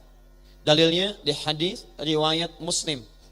Ibu kalau punya kitabnya lihat jilid yang pertama, bab muqaddimah, ya, nomor hadis yang ke-8, paling kiri sebelah atas, riwayat Umar bin Khattab radhiyallahu taala anhu. Kalau tidak punya Sahih Muslim, lihat kitab Al-Arba'in karangan Imam An-Nawawi, nomor hadis yang kedua. Nabi ditanya tentang pokok keislaman. Mal Islam an tashhada an la ilaha illallah wa anna Muhammadar Rasulullah wa tuqimas shalah wa tu'tiyaz zakah wa tasuma Ramadan wa tahujjal baita in istata'ta ilaihi sabila. Sekarang fokus, saya ambil satu contoh saja. Dari 5 ini syahadat. Seorang dikatakan muslimah kalau dia bersyahadat. Ibu sudah bersyahadat? Berarti ibu muslimah. Kalau ibu sudah mengatakan muslimah, maka ibu diikat dengan 4 amalan yang lainnya. Saya ambil satu contoh. Amalan pertama salat. Salat, maka berlaku sejajar antara perempuan dengan laki-laki. Ya, laki-laki muslim, dia harus salat. Perempuan muslimah, dia harus salat. Karena itu kalimat salat ketika diperintahkan oleh Al-Quran menggunakan bahasa yang berlaku untuk laki-laki dan perempuan. Silahkan cek Quran surah kedua Al-Baqarah ayat ke-43, paling kanan di pertengahan. Wa aqimus shalah wa atuz zakah. Kata Allah, hei kalian, tunaikan salat, tunaikan. Ketika Allah menyebut tunaikan salat, Allah tidak pisahkan laki-laki dan perempuan. Itu artinya sepanjang dia muslim, mau laki-laki mau perempuan, wajib dia menunaikan salat. Itu poinnya. Nah, hanya persoalannya, salat seperti apa yang diuraikan oleh Quran yang menjadi dasar ketaatan kita di hadapan Allah. Karena ternyata ini yang paling dahsyat. Jangan-jangan selama ini ibu salat, tapi salat ibu belum dapat pada standar ketaatan kepada Allah. Baik, salat itu berapa waktu yang fardu? 5 waktu, Masya Allah. Ibu salat sehari berapa waktu? Halo? 5 waktu, Alhamdulillah, Masya Allah. Anak 5 tahun, 5 waktu. 15 tahun, 5 waktu. 25 tahun, 5 waktu. Sudah 50 tahun, masih 5 waktu juga. Luar biasa. Mau berapa tahun lagi untuk nambah salat sunnah? Lihat sini. Yang fardu berapa waktu? Berapa rakaat? Sekarang perhatikan. Apa standar, indikator dalam Al-Quran seseorang menunaikan salat 5 waktu dengan standar? Jadi kalau ibu menunaikan ini, berarti ketaatan ibu pada Allah sedang di bawah standar. Di bawah standar. Dekat dengan ban. 1. Quran surah ke-11 ayat 114. Yang 5 waktunya dari jumlahnya. Quran surah 17 ayat ke-78. Ini dari segi jumlah. Ingat ya, saya turunkan tentang standar salat yang 5 waktu. 2, dari segi waktunya. Jadi ini jumlahnya, sekarang waktunya. Quran surah ke-4 ayat 103. 3, dari segi pengamalan waktunya. Pengamalan waktunya. Quran surah kedua Al-Baqarah ayat 238, paling kanan sebelah atas. Penjagaan waktunya. Ini yang paling standar. Ini belum dengan yang sunnah. Baik, perhatikan.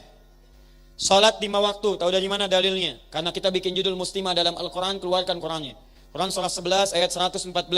Aqimis salata tarafain nahar wa zulafan minal lail innal hasanati yudhibnas sayyiat. 5 waktu.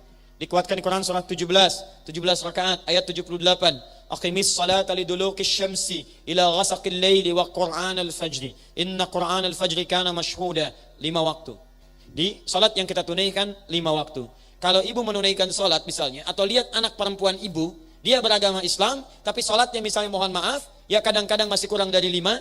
Orang mengatakan ada belang, ada betong, ada belang betong, ya kadang-kadang subuh salat, kemudian duhurnya tidak atau sebagainya. Orang puasa Daud, dia salat Daud. Puasa Daud, sekarang puasa, besok tidak. Dia subuh salat, duhur tidak. Asar salat, maghrib tidak, misalnya. Maka ini menunjukkan salatnya sedang di bawah standar. Paham? Baik. Sekarang, alhamdulillah, salatnya 5.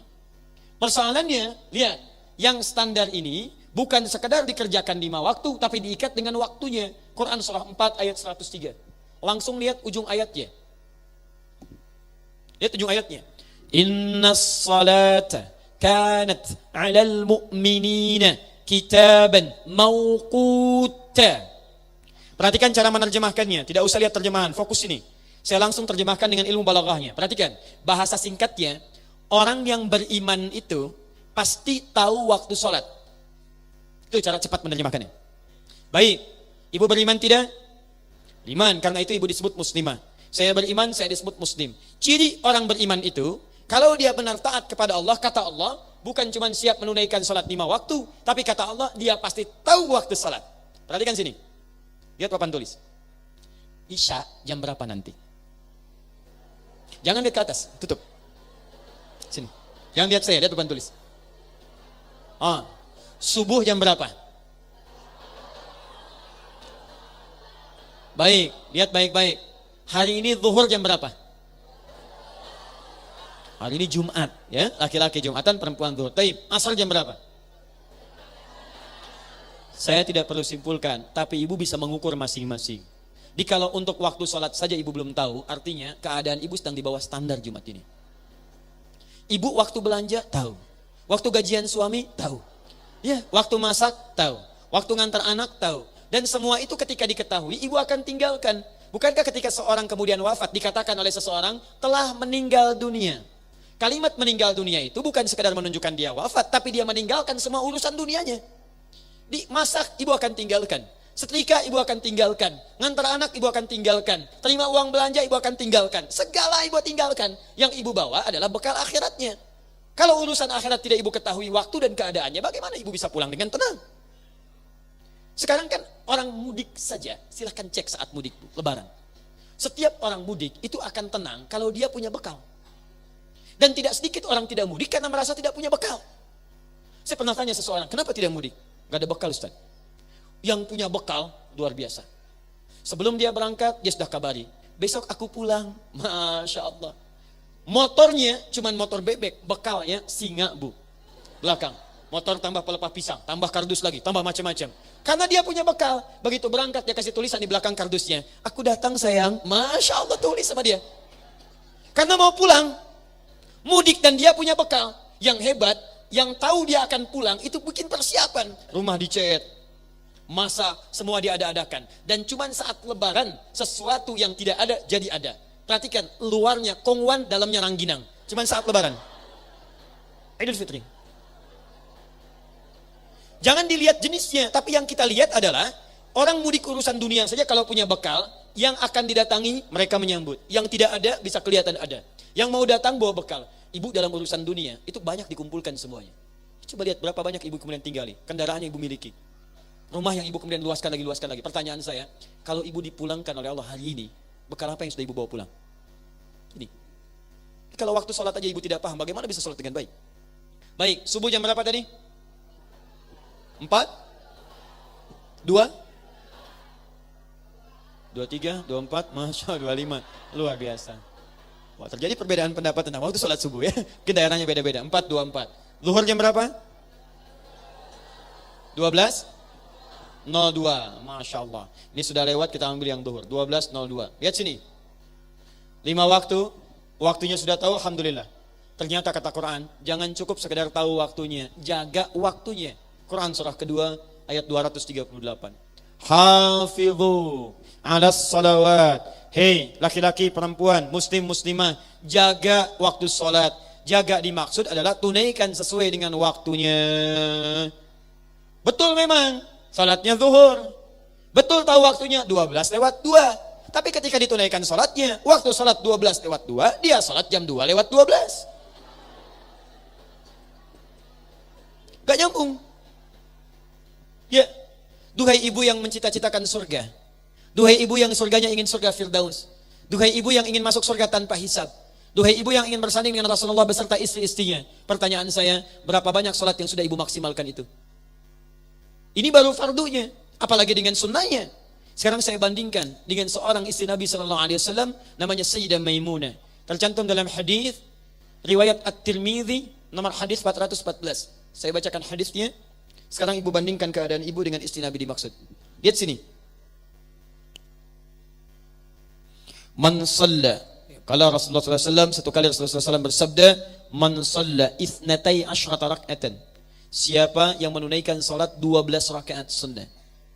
fi yaumin wa lailatin, yang mengiringi salat fardunya yang 5. Dia ada 12 jenis salat sunnah mengiringi salat fardu yang 5. Arba'an qabla dhuhri, 4 rakaat sebelum zuhur. Teknisnya bisa dikerjakan 4 sekaligus atau 2-2. Raka'ataini ba'daha, 2 rakaat setelahnya. 4 tambah 2 berapa? 6. Raka'ataini ba'dal maghrib, 2 rakaat setelah maghrib. 6 tambah 2? 8. Raka'ataini ba'dal isya, 2 rakaat setelah isya. Tambah 2, 10. Raka'ataini qabla subhi, 2 rakaat sebelum subuh. 12. Perhatikan. Bunya lahu bihinna baitun fil jannah. Kalau dia konsisten sampai wafatnya menunaikan 12 rakaat itu, Allah akan balas untuknya, membangunkan satu rumah di surga untuknya. Satu rumah di surga. Bukan ini yang mau saya sampaikan. Perhatikan, kata Sayyidah Maimunah radhiyallahu taala anha, tatkala saya mendengar itu, bima makna keterangan dari Nabi, laqad azamtu nafsi alla atrukaha tula hayati. Saya bertekad pada diri saya enggak akan tinggalkan selama hidup saya. Saya tidak akan tinggalkan selama hidup saya. Ibu, tolong kita bikin perbandingan ya hari ini. Lihat baik-baik. Sayyidah Maimunah itu istri Nabi, keluarga Nabi. Jelas turun ayat mengatakan semua istri Nabi dengan Nabi di surga. Istri Nabi, keluarga Nabi dengan Nabi di surga, masuk surga tanpa hisab, surga tingkat paling tinggi, bersanding dengan Nabi. Begitu mendengar kalimat Nabi ada salat sunnah 12 rakaat selain yang fardu, kata beliau, saya tidak akan tinggalkan selama hidup saya. Ahli surga, istri Nabi, dekat dengan Nabi, sesurga dengan Nabi, surga tingkat paling tinggi. Saya tidak akan tinggalkan salat sunnah 12 rakaat. Bandingkan sekarang dengan muslimah. Saya tidak sebutkan ibu. Cek. Anda istri Nabi? Bukan. Sahabat Nabi? Bukan. Tetangga Nabi? Bukan. Kerabat Nabi? Bukan. Belum ada ayat menjamin ibu masuk surga tanpa hisab. Belum ada ayat mengatakan ibu akan di surga bersama Nabi. Belum ada ayat mengatakan ibu akan langsung masuk surga Firdaus. Pertanyaan saya, coba cek bandingkan dengan semangat yang tadi. Jangankan yang sunnah, yang 5 saja masih di bawah standar. Cita-cita surga Firdaus. Cek. Duhai yang merindukan surga Firdaus, ayo. Istri Nabi saja masih berjuang. Padahal ada jaminan kebaikan. Kenapa ibu yang bukan istri Nabi tidak termotivasi?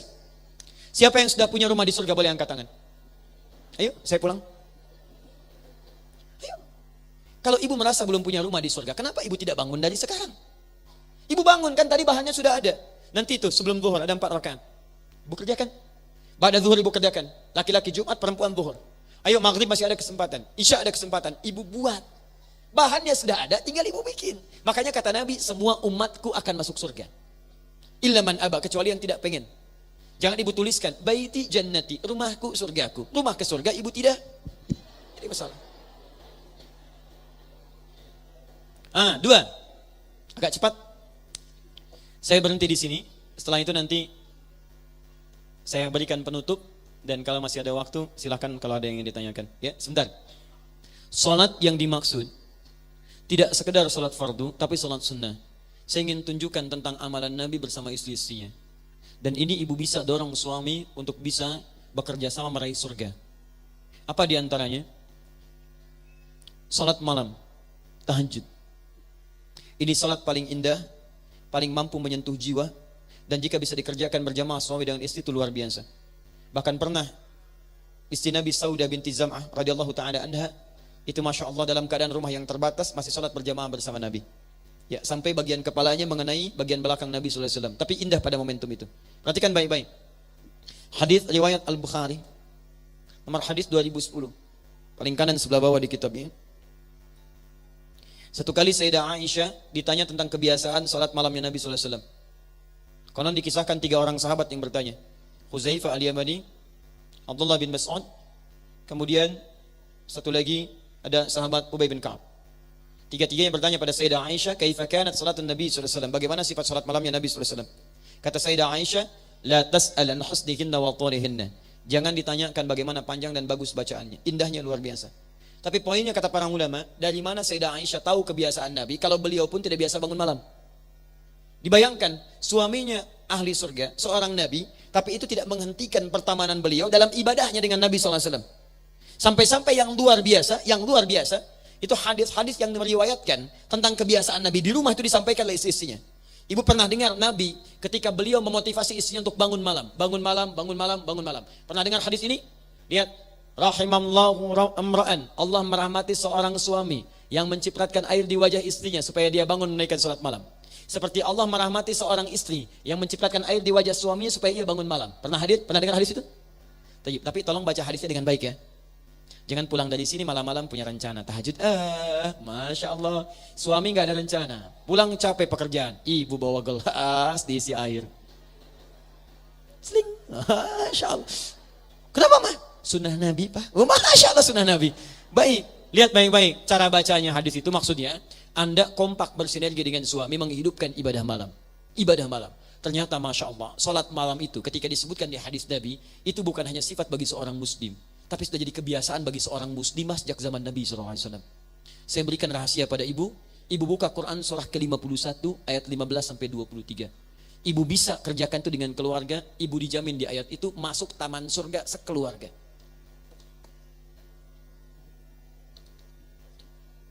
Saya nanti tutup dulu sampai sini, sampai ayat ini.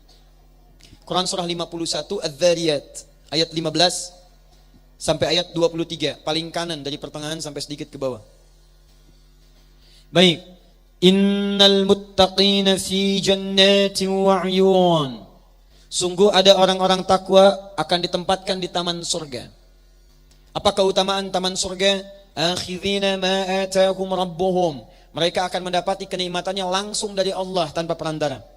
Ada yang dilayani oleh pelayan surga, namanya wildanun mukhalladun. Kalau ibu perempuan dilayani pangeran surga, kalau laki-laki dilayani bidadari surga. Tapi yang ini tidak ada pelayan dan bukan pelayan, Allah yang memberikan langsung. Bahkan diperkenankan nanti bisa melihat Allah tanpa sekat. Ada di Quran surah 75 ayat 22 sampai 23. Wujuhun yauma idzin nadhirah. Ada orang yang wajahnya pada saat itu begitu berbinar gembira. Bukan karena masuk surga aja, ila rabbiha nadhirah, karena dia bisa melihat Allah langsung tanpa sekat. Gak usah dibayangkan saat ini, tidak perlu. Lihat baik-baik. Apa amalannya saat di dunia? Innahum kanu qabla dzalika muhsinin. Mereka itu orang-orang baik yang rajin ibadah saat di dunia. Muhsin itu bukan cuma baik tapi rajin ibadah. Sifatnya disebut ihsan. Ketika disebut ihsan, Nabi mengatakan di hadis Muslim nomor hadis ke-8, anta'budallaha, engkau rajin beribadah kepada Allah. Perhatikan. Apa amalan orang ini? Kanu qalila. Amalan pertama, kanu mereka. Kalau mereka itu satu atau dua? Banyak. Mereka kalau diterapkan di keluarga, maka jadi ahli keluarga. Kalau ahli keluarga itu berarti suaminya, ada istrinya, ada anak-anaknya, ada kemuliaannya. Hadirkan kompak tuh, kanu qalila minal laili ma yahja'un. Mereka itu sedikit tidurnya, dia hidupkan malamnya. Ingat, kalau Quran sudah memberikan ayat, Anda jangan tambahi lagi, jangan kurangi. Dikurangi tidak sempurna, ditambahi jadi belok maknanya. Kata Quran, ahli taman surga sedikit tidur. Jangan Anda tambahkan, sedikit-sedikit tidur. Nah, itu maknanya berubah. Lihat. Satu, sedikit tidur. Tahajud. Apa aplikasinya? Tadi hadis Nabi tadi. Ayo para ibu, ayo. Kita komunikasikan dengan suami ibu, silahkan sampaikan, Pak. Dunia sudah didapatkan, tapi kan tidak kita akan bawa menghadap kepada Allah. Ayo Pak, kita cari bekal. Malam tahajud yuk. Papa jadi imam, ayo mama di belakang. Mama aja yang imam. Oh Masya Allah, berarti papa yang kurang tahu ya. Itu berarti suami ibu belum dapat pengetahuan sempurna. Baik ya, diskusi lagi. Ayo Pak, belajar ya, kita kirimkan. Malam bangun, bismillah. Anak-anak bangunkan. Itu Nabi Muhammad SAW membangunkan Fatimah Zahra radhiyallahu ta'ala anha. Ali bin Abi Thalib menantunya, menantu dibangunkan, anak dibangunkan. Ayo, salat. Ada yang masing-masing, ada yang ikut dengan Nabi. Teman-teman sekalian, para ibu sekalian, perhatikan baik-baik. Fokus ya, fokus. Lihat, bangun malam. Tidak ada yang paling indah kecuali ketika suami ada di depan, istri di belakang dengan anak-anaknya. Suami kemudian membaca ayat-ayat Quran. Istri di belakang menyimak dengan baik. Suami sujud, istri sujud. Begitu selesai, suami berdoa, istri mengaminkan. Tapi belum cukup sampai di situ. Perhatikan kalimatnya. Wabil asharihum yastaghfirun. Dan mendekat kepada fajar. Ashar itu waktu menjelang singkat menjelang fajar. Jadi kalau subuh sekarang jam berapa? 4:24. Nah, ini dibalik sama saja. 4:24. Baik, kurangi 30 menit. Jam berapa? Jam 4 kurang 6. Ya, anggap saja kita paskan jam 4. Nah, jam 4 ini kurang lebih 15 sampai 30 menit sebelum subuh itu disebut sahar namanya. Saharun. Aktivitas yang dilakukan di waktu sahar disebut sahur. Ibu pernah mendengar makan sahur? Nah, makan sahur itu artinya makan yang dikerjakan di waktu sahar. Jadi kalau nanti saat Ramadan insya Allah bulan apa? Bulan Ramadan. Ramadan bukan bulan Mei, bulan Ramadan. Ramadan itu bulan Ramadan ya, bukan bulan Mei. Ibu ini kenapa sebetulnya? Biasa. Belum saya tulis sudah kelihatan. Nabi kenal, Imran kenal, Maryam kenal. Hapus enggak, ya, nulis juga enggak. Ramadan bulan Mei, luar biasa. Ayo lihat sini. Lihat.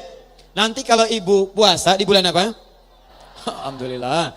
Kemudian ibu tunaikan sahur. Kenapa disebut sahur? Makannya itu waktu jeda singkat menjelang fajar. Jadi kalau ibu mau makan sahur, ayo coba kerjakannya minimal 30 menit sebelum subuh. Jadi kalau subuhnya 4.24, ya ibu jam 4 sahur. Kalau ibu sahurnya agak dekat ke waktu fajar, nanti kekuatannya semakin bertambah. Silakan cek 4.24, ini subuh. Maghribnya jam 6 misalnya. Jam 4 sampai dengan ke jam 6 berapa jam? Kurang lebih 12 jam. 4.24 kurang lebih 11 jam, 11.30. Baiknya 11.30. Ya kalau ibu sahurnya jam 4, itu ibu 12 jam bisa menahan lapar. Tapi kalau ibu sahur dari jam 3, 13 jam ibu menahan lapar. Maka dari itu prinsip ini dipakai. Nah sekarang ahli surga, taman surga, sekeluarga masuk taman surga, langsung diberi kenikmatan oleh Allah. Apa amalannya? Allahu Akbar. Selepas tahajud, dia tidak langsung istirahat dulu. Hum yastaghfirun. Mereka kompak berevaluasi diri, memohon ampunan pada Allah Subhanahu wa taala. Perhatikan ya. Saya berikan ibu amalan. Ini amalan Quran.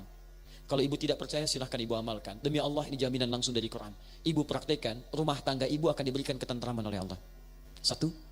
Yang kedua, rahmat Allah akan diliputkan di rumah ibu. Yang ketiga, ibu bisa bersama-sama masuk surga dengan seluruh anggota keluarganya. Perhatikan amalannya. Setelah ibu bangun tadi malam, sekarang saya berikan teknisnya. Ibu kompak beristighfar kepada Allah. Istighfar itu dalam artian ibu bermohon, berintrospeksi diri, memohon ampunan dari Allah. Waktunya akhir sepertiga malam.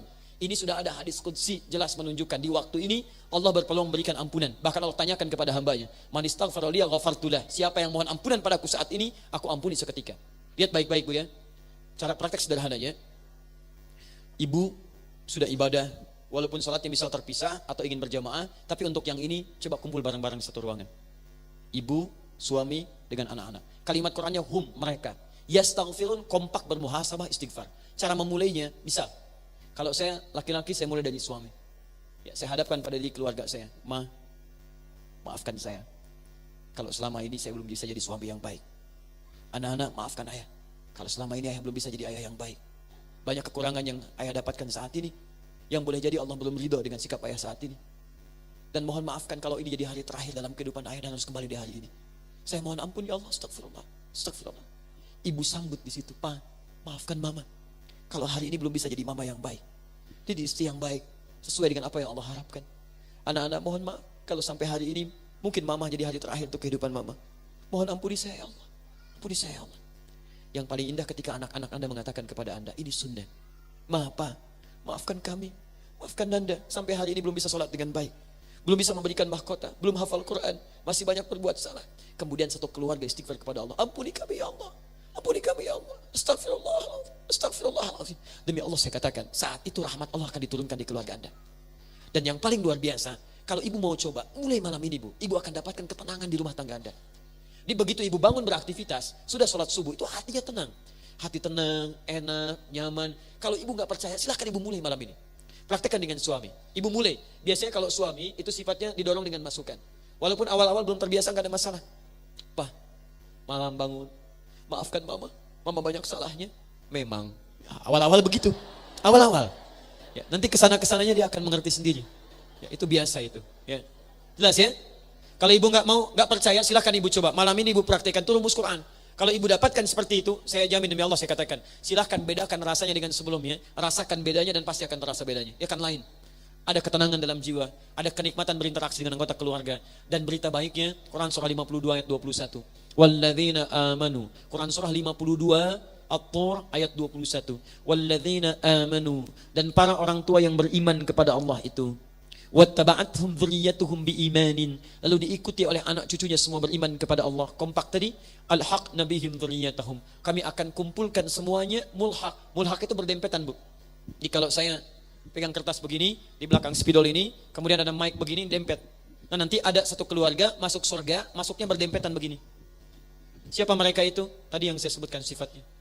Jadi kalau ibu pernah melihat cucunya, anaknya di muka bumi, coba rasakan, apakah kemudian melihat lagi gak di akhirat nanti? Karena pernah ada keluarga Nabi Nuh berpisah dengan anaknya, Nabi Lut berpisah dengan istrinya. Itu dikisahkan oleh Allah, bukan untuk menjadi kisah dan dongeng semata, bukan, tapi memberi pelajaran pada kita supaya kita bisa merawat keluarga dengan baik. Ya ini baru satu yang saya tunjukkan ada sifat-sifat yang lainnya. Tapi karena waktunya terbatas, saya khawatir ada beberapa pertanyaan yang ingin disampaikan. Saya berikan kesempatan dulu, ada sekitar 15 menit untuk berdiskusi. Kalau tidak ada, saya berikan kesimpulan dan saya teruskan sedikit. Ada ya? Maaf, saya ingin perjelas dulu. Ibu jelas uraiannya? Paham ya? Itu terakhir saya cek kembali ya.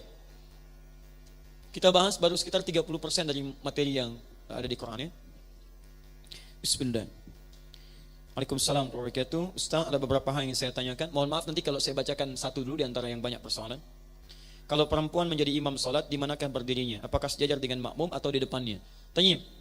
Untuk perempuan, hadisnya di An-Nasa'i ketika Sayyidah Aisyah radhiyallahu taala anha meriwayatkan hadis tentang salat perempuan, jadi disebutkan awsatuhunna, di tengah-tengahnya. Misal ini ya. Ini perempuan muslimah. Kemudian setelah itu datang perempuan lagi. Kiri atau kanan? Kanan. Dia berdiri di sini. Posisinya antara makmum dengan imam, perhatikan baik-baik. Ini sejajar. Perempuan tidak lebih maju. Kalau laki-laki, dia bisa maju sedikit. Jadi kalau laki-laki punya dua pilihan, dia bisa sejajar. Hadis riwayat Abu Daud nomor hadis 1369. Di Al-Bukhari nomor hadis 181. Hadisnya riwayat Ibnu Abbas radhiyallahu taala anhuma. Ibnu Abbas menginap di rumah bibinya Sayyidah Maimunah, bangun malam hari, kata beliau Rasulullah SAW itu bangunnya lebih dari malam sedikit atau kurang dari pertengahan malam sedikit. Begitu bangun beliau duduk dulu, fajalasa. Ya, kemudian famasaha atharan naum biyadi, mengusap menghilangkan bekas ngantuk dengan tangannya. Setelah itu membaca 10 atau 11 ayat terakhir surah Ali Imran. Setelah itu berdoa, alhamdulillahilladzi ahyana ba'dama amatana wa ilaihin nusyur. Setelah itu pergi beliau ila syinin mu'allaqah, ke tempat tertutup kamar mandi, fayatawadda, kemudian berwudu. Setelah itu berangkat ke tempat salatnya. Begitu salat, Ibnu Abbas radhiyallahu taala anhuma itu berdiri di belakang Nabi. Oleh Nabi ditarik, disejajarkan dengan Nabi. Di pilihan pertama, kalau ada ayah laki-laki, kemudian makmumnya laki-laki, satu orang anak misalnya malam hari dia salat, maka boleh sejajar. Ya, yang kedua, boleh posisinya lebih ya depan dibandingkan dengan makmumnya. Di ini misalnya imamnya, ini makmumnya di sini. Tapi perempuan tidak, imam di sini, makmum sejajar. Datang lagi satu perempuan. Lihat kalau laki-laki datang satu, dia berikan isyarat, bisa ditepuk misalnya. Ya, tepuk, ini mundur, bikin saf di belakang. Perempuan tidak. Sesama perempuan tidak perlu saling colek, tidak perlu saling tepuk. Perempuan masuk ke sini langsung kirinya. Ya. Jadi ini imamnya, ini makmum yang kanan. Begitu datang satu lagi, masuk kirinya di sini. Ya, tidak pakai kiri. Ini. Datang lagi, kanan lagi sini. Datang lagi, kiri lagi. Jadi imamnya tetap yang paling tengah. Paham ya? Baik. Keterangannya dari Sayyidah Aisyah radhiyallahu taala anha. Apakah ada hadis mengenai memotong kuku dengan urutan jari-jari tertentu? Baik. Membaca Al-Kahf pada saat hari Jumat ada? Ada. Bahkan sunnahnya pada hari Jumat banyak. Ada sunnah membersihkan diri. Untuk laki-laki misalnya tipiskan kumis, cukur kumis, rapikan jenggotnya, kemudian mandi, ya seperti halnya mandi janabah. Setelah itu dia potong kukunya, terus memperbanyak baca surah Al-Kahf, memperbanyak salawat pada Nabi sallallahu alaihi wasallam. Sunnah hari Jumat. Dan di antara sunnah itu berlaku untuk perempuan juga. Sama muslimin wal muslimat, innal muslimina wal muslimat. Berlaku perempuan, berlaku untuk laki-laki. Ada yang sama, apa di antaranya? Potong kuku, bagian dari yang sama. Baca Al-Kahf, bagian dari yang sama. Jelas ya? Dan apa sunnahnya? Mulai dengan yang kanan. Jadi mulai dengan yang kanan, potong yang kanan, setelah yang kanan selesai pindah ke kirinya. Ya, dari tangan kemudian pindah ke kaki, ya. Kepala, pundak, lutut, kaki. Yang dimaksud membaca surat Al-Kahf, membaca itu punya dua makna di bahasa Arab. Satu sekedar baca, kedua dipahami. Tapi kalau ada redaksi hadis meminta membaca, itu umumnya memahami. Pahami. Kalau sekedar baca saja, berarti untuk menunjuk pahalanya saja. Tapi dorongan untuk membaca sebetulnya tujuannya memahami.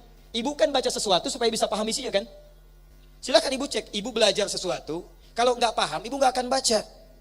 Ya ibu itu membaca supaya paham isinya. Memang cuma Quran yang unik, Quran itu unik. Kebanyakan yang baca itu umumnya tidak paham yang dibaca. Tapi jangan salah orientasi, baca itu untuk paham. Kalau ibu sekedar baca, pahalanya banyak. Satu hurufnya itu 10 kebaikan. Dalilnya At-Tirmidzi nomor hadis 2910. Man qara'a harfan min kitabillah falahu asyru hasanat. Siapa yang bisa baca satu huruf dari kitabullah, satu huruf, dia dapat 10 kebaikan setiap hurufnya. Dan hampir tidak ada orang Islam baca Quran cuma satu huruf. Enggak ada. Nun 10, sudah dulu Enggak ada. Silakan cek. Bismillahirrahmanirrahim 19 huruf. Al-Kahf berapa ayat? 110 ayat, berapa huruf? Silakan hitung. Jadi kalau ibu sampai Jumat ini merasa banyak pahalanya, silahkan kalau nggak mau baca Quran. Tapi kalau ibu merasa banyak dosanya, ayo setidaknya banyak-banyak baca Quran. Mudah-mudahan tertutup dengan itu, dengan pahala-pahala kemuliaan. Ayo, siapa yang tidak punya dosa boleh angkat tangan? Boleh silakan. Yang sedikit, yang banyak, udah saking banyaknya nggak bisa ngangkat kan? Ya sama dengan saya, kalau merasa banyak dosanya, belum siap surganya, perbanyak amalan. Cari amalan cerdas. Apa amalan cerdas itu? Satu, amalan yang pahalanya bisa mengalir sampai kita meninggal dunia. Disebut dengan sedekah jariyah. Ibu punya uang 50 ribu, bagaimana caranya 50 ribu awet sampai ke akhirat? Caranya, misal cari amalan cerdas, belikan mushaf, kasih ke penghafal Quran. Begitu dia bacakan, setiap dia baca ibu dapat pahalanya. Amalan cerdas kedua, cari yang amalan ketika dikerjakan pahala lebih banyak dari biasanya. Kalau ibu mengerjakan amalan biasa, itu pahalanya 10. 10, ibu singkirkan misalnya, maaf ya, ada duri di jalan. Duri itu penghambat, kulit pisang ibu singkirkan, dapat 10 kebaikan. Tapi baca Quran, satu hurufnya 10, satu hurufnya. Maka cari amalan-amalan yang pahalanya sekiranya melimpah. Nah maaf, membaca untuk memahami isinya. Kalau ibu paham, itu lebih dahsyat lagi. Lebih dahsyat lagi, pahala semakin banyak lagi. Kemudian yang kedua, itu yang diinginkan untuk diamalkan isinya. Contoh begini, dulu orang tua kita pernah mendengar gini, kalau sedang mengandung anaknya ingin laki-laki, ganteng, soleh, baca surat apa? Kalau ingin cantik, soleha, baca surat apa? Silahkan baca, sampai kiamat kurang 2 hari, gak akan kejadian. Karena yang dimaksud baca di situ, maksudnya gini, kalau ibu misalnya menginginkan anaknya terlahir laki-laki, soleh baik, terserah Allah mau lahir laki-laki atau perempuan. Ibu baca surat Yusuf, baca itu pahami isinya. Karena di surat itu ada kisah lengkap bagaimana orang tua mendidik anaknya sampai dewasa. Karirnya bagus, dengan teman-temannya bagus. Nah saat anaknya lahir, begitu keluar lahir laki-laki misalnya, praktekkan makna ayat tadi. Praktekkan suratnya dalam pendidikan. Bukan cuma dibaca, keluar anak tidak dididik, gak akan jadi. Silahkan buktikan, sampai kiamat kurang 2 hari gak akan kejadian. Sehari lagi buat tobat.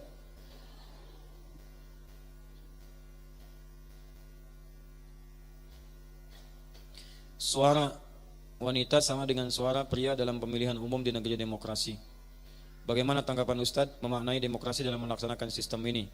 Tanya, gini. Kita sering diskusi dengan para ulama, tokoh-tokoh dan sebagainya. Bahkan terakhir ada imam dari Kuba, dari kota Nabi datang untuk berdiskusi. Dan kesimpulannya adalah sepanjang sistem itu kemudian bisa kita manfaatkan untuk menghadirkan maslahat dalam kehidupan yang mendekatkan pada nilai keislaman, maka jadikan wasilah itu untuk membangun nilai keislaman yang lebih luas. Jika memang maslahatnya lebih besar, maka ikuti. Karena kalau ditinggalkan madaratnya lebih banyak.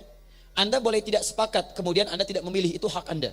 Tapi persoalannya ketika Anda tidak memilih, maka orang liberal ikut memilih. Orang sekuler ikut memilih, lesbi ikut pilih, homoseksual ikut pilih. Ketika mereka memilih suaranya lebih banyak, mereka yang megang kekuasaan. Ketika memegang kekuasaan, kebijakan dibuat. Ketika kebijakan dibuat, apa kemudian dampak selanjutnya? Bukankah ada gambaran dalam agama kita untuk taat pada pemimpin? Sekarang pemimpin Anda misalnya membuat kebijakan yang tidak benar. Disitulah kemudian madarat akan muncul. Maka dari itu adalah kewajiban kita saat ini adalah menghadirkan suara-suara kebaikan. Perempuan pilih pilihan-pilihan yang mendekatkan kepada Islam, yang dekat dengan maslahat-maslahat keumatan. Begitu dia dipilih, dia buat kebijakan dekat dengan umat. Setelah itulah kemudian sistem akan berjalan menyesuaikan dengan maslahat kehidupan kita. Jelas sampai sini? Jadi saran saya ikuti dan pilih orang-orang terbaik di situ supaya nanti memberikan maslahat kepada umat. Kan agak aneh, Anda tidak memilih tapi wajib taat kepada yang dipilih. Aneh, Anda tidak memilih tapi setelah terpilih wajib taat. Ya bagaimana Anda bisa tidak memilih yang terpilih orang yang buruk dan Anda menaati orang buruk? Itu kan maslahat, di situ tidak ada. Paham ya? Allah Ta'ala alam bisawab. Ini bahasan panjang, cuma singkat saja barangkali karena waktunya terbatas. Ustadz, bagaimana kalau perempuan diizinkan Allah dia tidak punya anak? Jadi dia tidak mempunyai ketiga keistimewaan yang Ustadz jelaskan. Apakah perempuan tersebut dimuliakan oleh Allah Subhanahu wa taala? Para ibu sekalian, Masya Allah, 3 hal tadi, anak atau tidak ada anak, perangkatnya tetap ada pada diri ibu. Apakah seorang perempuan yang tidak melahirkan tidak punya rahim? Ada rahimnya. Karena itu peluang dia untuk mengandung ada. Kalau orang punya peluang untuk mengandung berarti punya potensi untuk melahirkan. Potensinya ada. Kalau dia punya potensi melahirkan berarti ada perangkat untuk menyusui. Dan ini semua ada pada diri seorang perempuan. Kalau kemudian ibu belum mendapatkan nikmat itu, pertama adabnya jangan menyimpulkan ibu tidak punya harapan itu. Ibu kenal Nabi Zakaria? Hayo kenal lagi itu. Silakan. Luar biasa, semua dikenal oleh ibu. Cuma di hari Jumat ada pengajian, pesertanya ibu-ibu, kenal semuanya. Imran kenal, Hannah kenal, masa belum ditulis sudah kelihatan. Luar biasa, hari Jumat. Dan di TSM, pakai seragam. Baik. Nabi Zakaria itu diuji oleh Allah. Apa ujiannya? Nih lihat, secara medis, secara klinis, istrinya sudah tidak mungkin mengandung. Secara medis. Maafkan saya kalau bahasanya kurang menyenangkan. Tapi ini pembuktian medis. Bahasa medis, divonis satu sudah monofos. Kedua, maaf, divonis mandul. Secara klinis tidak mungkin punya keturunan. Monofos, mandul, suaminya rambutnya sudah memutih. Sepuh. Fisiknya sudah letih. Secara klinis, apakah mungkin pasangan ini masih bisa memiliki keturunan? Tidak. Lihat baik-baik. Kalau ibu mendapati situasi yang kata manusia tidak memungkinkan ada solusi, itu langsung tanda dari Al-Quran supaya ibu meninggalkan pendapat manusia. Mintalah kepada Allah yang tidak punya batas. Maka diberikanlah kisah ini, turun surahnya di Quran, surah ke-19 Maryam, ayat ke-3 sampai dengan ayat ke-15 sampai punya anaknya. Amalan untuk mengerjakan ini ada di Quran, surah ke-3 Ali Imran ayat 38 sampai 39. Kisah dahsyat yang disebutkan lagi nanti di Quran surah 21 ayat 89 sampai dengan 90-nya. Ini kisahnya, ini doanya, ini prakteknya dalam salat. Secara singkat, pertama jangan putus asa. Nabi Zakaria mengatakan, Rabbi inni wahanal azmu minni washta'ala ra'su syaiba wa lam akun bidu'aika rabbi syaqiyya. Ya Allah, semua mengatakan saya tidak mungkin punya keturunan. Rambut saya sudah memutih, ya Allah. Fisik saya sudah letih. Istri saya divonis menopause dan mandul. Tapi saya punya keyakinan denganmu, ya Rabb. Saya tidak putus asa bermohon kepadamu. Saya mohon, ya Rabb. Kemudian beliau berdoa, Rabbi la tadharni farda. Jangan biarkan saya meninggal dalam keadaan sendirian. Tidak punya keturunan. Apa yang terjadi? Perhatikan amalannya, Bu ya. Satu, beliau membuat mihrab. Mihrab itu satu tempat yang langsung bisa mendekatkan diri kita dengan Allah. Keistimewaannya disebutkan di Quran, diisyaratkan mihrab itu tempat yang mempercepat terkabulnya doa. Tidak harus di masjid. Ibu di rumah bisa bikin mihrab. Tidak harus dalam bentuk ruangan kalau nggak ada ruangannya. Hamparkan sajadah, sehamparan itu gunakan untuk ibadah saja. Maryam punya mihrab, padahal Maryam belum tentu ke masjid. Maryam punya mihrab. Quran surah ketiga ayat 37. Fataqabbalaha rabbuha biqabulin hasanin wa ambataha nabatan hasana wa kafalaha Zakaria. Kullama dakhala 'alaiha Zakaria al-mihrab, Maryam punya mihrab. Ibu bikin mihrab, Quran surah 3 ayat 37 paling kiri sebelah bawah. Ibu bikin mihrab di rumah, boleh sehamparan sajadah saja, Bu. Hamparkan kalau enggak ada ruangan. Tapi syaratnya tempat ini hanya bisa digunakan, boleh digunakan untuk ibadah saja, yang lain tinggalkan. Maaf, berdoa di situ, sholat di situ, baca Quran di situ. Ibu kalau urusan dunia keluar. Handphone jangan bawa masuk ke situ. Enggak usah diabadikan. Sedang di mihrab berdoa kepada Allah.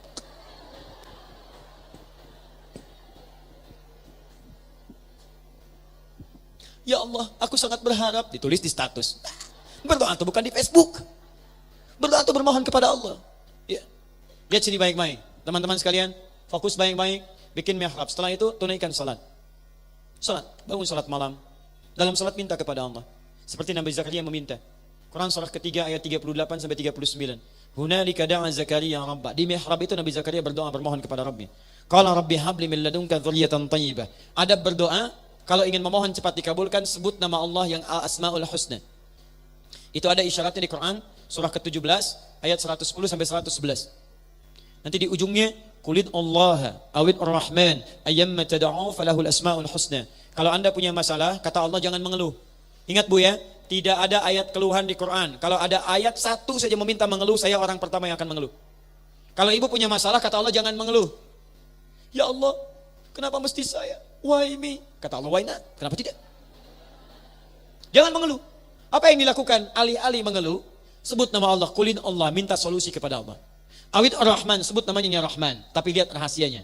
Ayyamma tad'u. Kalau Anda punya persoalan dalam hidup, falahul asmaul husna. Allah punya nama terbaik yang nama itu didesain sesuai dengan kebutuhan masalah kita.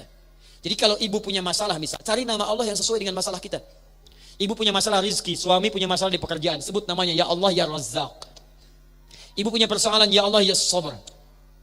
Misal, ibu punya masalah anak ingin dalam hal pengetahuan, akan kuliah, akan ujian, ya Allah ya Alim.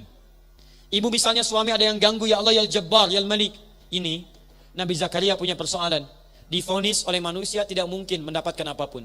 Beliau sebut nama Allah yang maha memberi tanpa punya batas. Sifat Allah yang memberi tanpa punya batas disebut dengan Wahhab namanya. Wahhab. Ya Wahhab. Kalau ingin digunakan dalam permintaan, bentuknya kata kerja. Kata kerja itu segera diberikan. Bukan cuma disebut tapi segera diberikan. Robah kalimatnya dari Wahhab jadi Hab. Hab. Hab. Kalau untuk pribadi jadi habli, kalau untuk banyakan jadi lana hablana, rabbana hablana min azwajina wa dzurriyyatina qurrata a'yun. Sekarang Nabi Zakaria berdoa, lihat, hunalika da'a Zakaria rabbah di mihrab, qala rabbi habli. Ya Allah, mohon segera anugerahkan kepadaku. Kalau Anda terjemahkan dengan ilmu balaghah, perhatikan cara menerjemahkannya. Duhai Allah, semua mengatakan saya mustahil punya keturunan. Saya sudah berikhtiar ya Rabb, tapi kata mereka saya terbatas. Maka saya mohon kepadamu yang tidak punya batas dalam pemberian. Mohon anugerahkan saya keturunan darimu saja ya Allah. Innaka sami'ud du'a, engkau pasti mendengar doa saya. Kalau pada yang maha mendengar saja tidak dikabulkan, lantas kepada siapa lagi saya mesti bermohon? Minta malam hari. Begitu bermohon, apa yang terjadi? Lihat ayat 39-nya. Fanadatul malaikatu wa huwa qa'imun yusalli fil mihrab, annallaha yubashshiruka bi Yahya. Tiba-tiba turun malaikat sedangkan beliau belum selesai salatnya, masih berdiri. Turun malaikat, masih berdiri di mihrab. Jawabannya, annallaha yubashshiruka bi Yahya. Allah kasih kabar gembira, Anda akan punya anak, langsung namanya dari Allah, Yahya. Yahya itu artinya hidup. Kata Allah, yang mustahil lahir dari rahim seorang perempuan yang menopos dan mandul bayi yang hidup, kata Allah, gak ada yang mustahil bagi saya. Jadi dan hidup dia. Ya. Tapi kalau memang sampai akhir Anda secara medis tidak memungkinkan, bahkan ada yang rahimnya diangkat, ada yang keadaan tidak memungkinkan. Nah, Anda bertanya seperti ini, saya berikan kabar gembira kepada satu perempuan ahli surga yang musibahnya, ujiannya lebih dahsyat dibandingkan dengan Anda. Dia bukan hanya tidak punya keturunan sampai dengan hayatnya, dia disiksa suaminya, dia kemudian dicerca, dia kemudian luar biasa dahsyat kehidupannya sampai digelindingkan batu besar menghancurkan fisiknya. Tapi sebelum wafatnya dia berdoa kepada Allah, Rabbi ibnili baitan fil jannah wa najjini min fir'aun wa amalihi. Ya Allah, saya ikhlas dengan segala ujian kehidupan ini. Saya ikhlas sekalipun saya wafat pada hari ini. Tapi saya mohon ya Allah, ganti segala ujian ini bisa mengantarkan saya mendapatkan satu rumah.